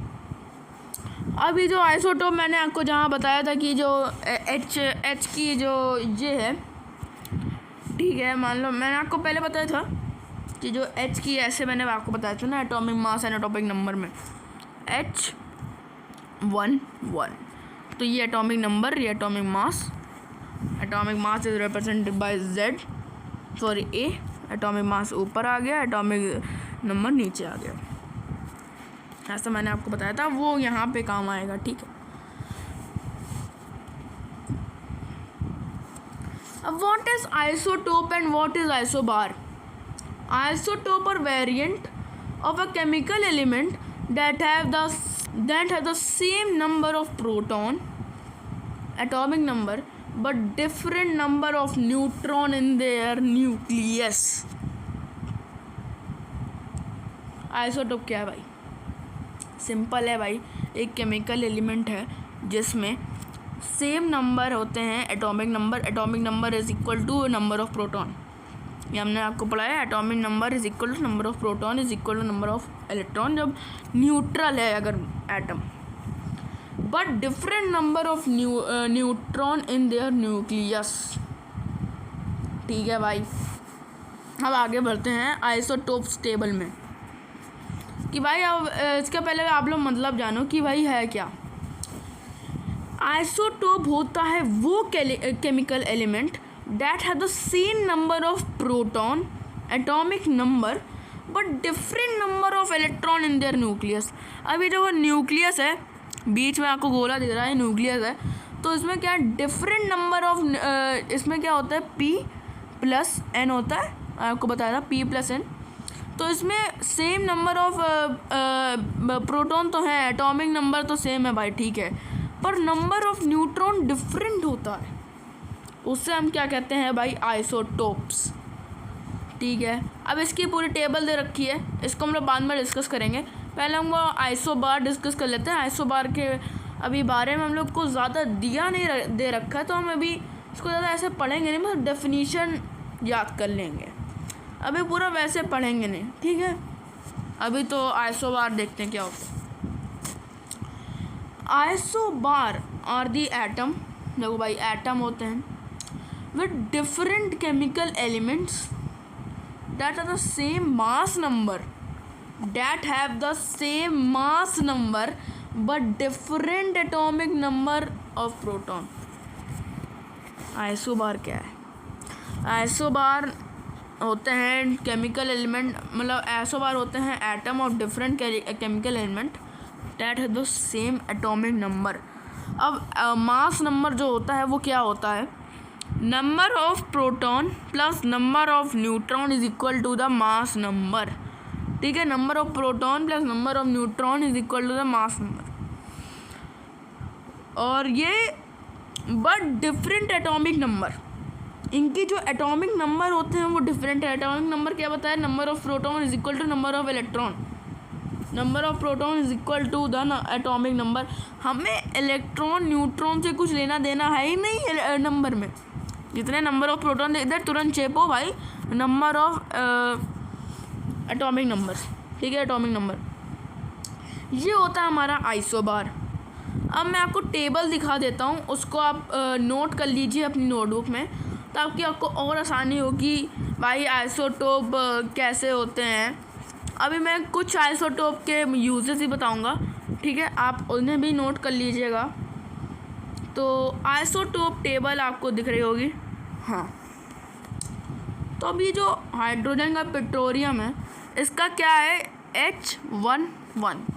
इसमें क्या है भाई? एटॉमिक नंबर 1 है, मास नंबर 1 है। अब ड्यूटेरियम क्या होता है? H21। ड्यूटेरियम में क्या होता है? 2H, जिसका सिंबल आपको दिख रहा होगा। एटॉमिक नंबर 1 होता है, मास नंबर 2 होता है। मास नंबर हमेशा याद रखना on top, mass number is equal to A। Hydrogen deuterium क्या होता है? हाइड्रोजन ड्यूटेरियम क्या होता है भाई? अब इसमें कुछ नहीं भाई, जो वहाँ पे मास नंबर 1 था वहाँ पे 3 लिख देंगे, सिंपल है और कुछ नहीं। H31। इसमें क्या हुआ भाई? ये मास और ये एटॉमिक नंबर। अब कार्बन का भी होता है। अभी हम हाइड्रोजन, कार्बन और ऑक्सीजन का लेकर चल रहे हैं, बाकी हम लोग लेके नहीं चल रहे। अब कार्बन का कैसे रिप्रेजेंट करते हैं हम लोग, कैसे बनाते हैं हम लोग, कैसे सिंबल बनाते हैं? तो कार्बन के लिए होता है, जैसे कि आप देख रहे हो कार्बन, तो कार्बन का होता है C12/6। तो मास नंबर क्या हो गया? 12। Mass number 12, atomic number 6। नीचे वाला क्या हुआ? Atomic number. अब कार्बन का होता है कार्बन 13। इसका क्या मतलब है? इसका ये जो आइसोटोप है इसका क्या है? कार्बन कुछ नहीं, 13 6। तो क्या हुआ? एटॉमिक नंबर जैसा कि बताया, एटॉमिक नंबर 6, मास नंबर 13। अब ऐसे कार्बन का तीसरा वाला है, इसको थोड़ा लेफ्ट साइड में करता हूँ। कार्बन 14/6। डिवाइड नहीं करना होता भाई, मैथ नहीं लगानी होती यहाँ पे, ठीक है। पहले डिवाइड करके मैथ लगा रहे हैं, अपॉन में टेबल आ रहा है भाई, आंसर आ गया न्यूमेरिकल का, पता नहीं क्या क्या लिख दिया वहाँ पे। ये सब नहीं करना, simple, only the simple thing, ठीक है। अब आगे बढ़ते हैं। कार्बन 14। अब ऑक्सीजन की ओर बढ़ते हैं। ऑक्सीजन क्या है? ऑक्सीजन 16/8। तो इसमें क्या हो गया भाई? एटॉमिक नंबर 8 हो गया, मास नंबर 16 हो गया। अब ऑक्सीजन का अब 17 वाला देखते हैं, 17/8। 18 का ऐसे ही 18/8। तो ये होते साले, मतलब सारे ऐसे होते हैं, कुछ फॉर्मूले आपको ऐसे सिंबल दिखा दिया मैंने। तो आई होप आपको ये पूरा चैप्टर समझ में आ गया हो। अभी आपके सिलेबस में तो इतना ही है, और हाँ, आई होप आपको आज का समझ में आ गया होगा चैप्टर। तो काफ़ी इंटरेस्टिंग चैप्टर था, और काफ़ी सारी हमने थ्योरी पढ़ी, आइसोटोप के बारे में पढ़ा, वैलेंस सेल के बारे में पढ़ा, इलेक्ट्रॉन, न्यूट्रॉन, प्रोटॉन डिस्कवरी, सब कुछ पढ़ लिया इस एटॉमिक स्ट्रक्चर में। अगर आपको अभी भी कुछ कन्फ्यूज़न है तो आप कमेंट सेक्शन में जाके पूछ सकते हो। और thanks for watching this silent toppers video and like share subscribe आप बिल्कुल न भूलिएगा करना। और जय हिंद, मिलते हैं नेक्स्ट वीडियो में। मेरी नेक्स्ट वीडियो है वाटर और मैं आपको पढ़ाऊँगा अगले चैप्टर में वाटर। तो हम लोग मिलते हैं, बाय बाय।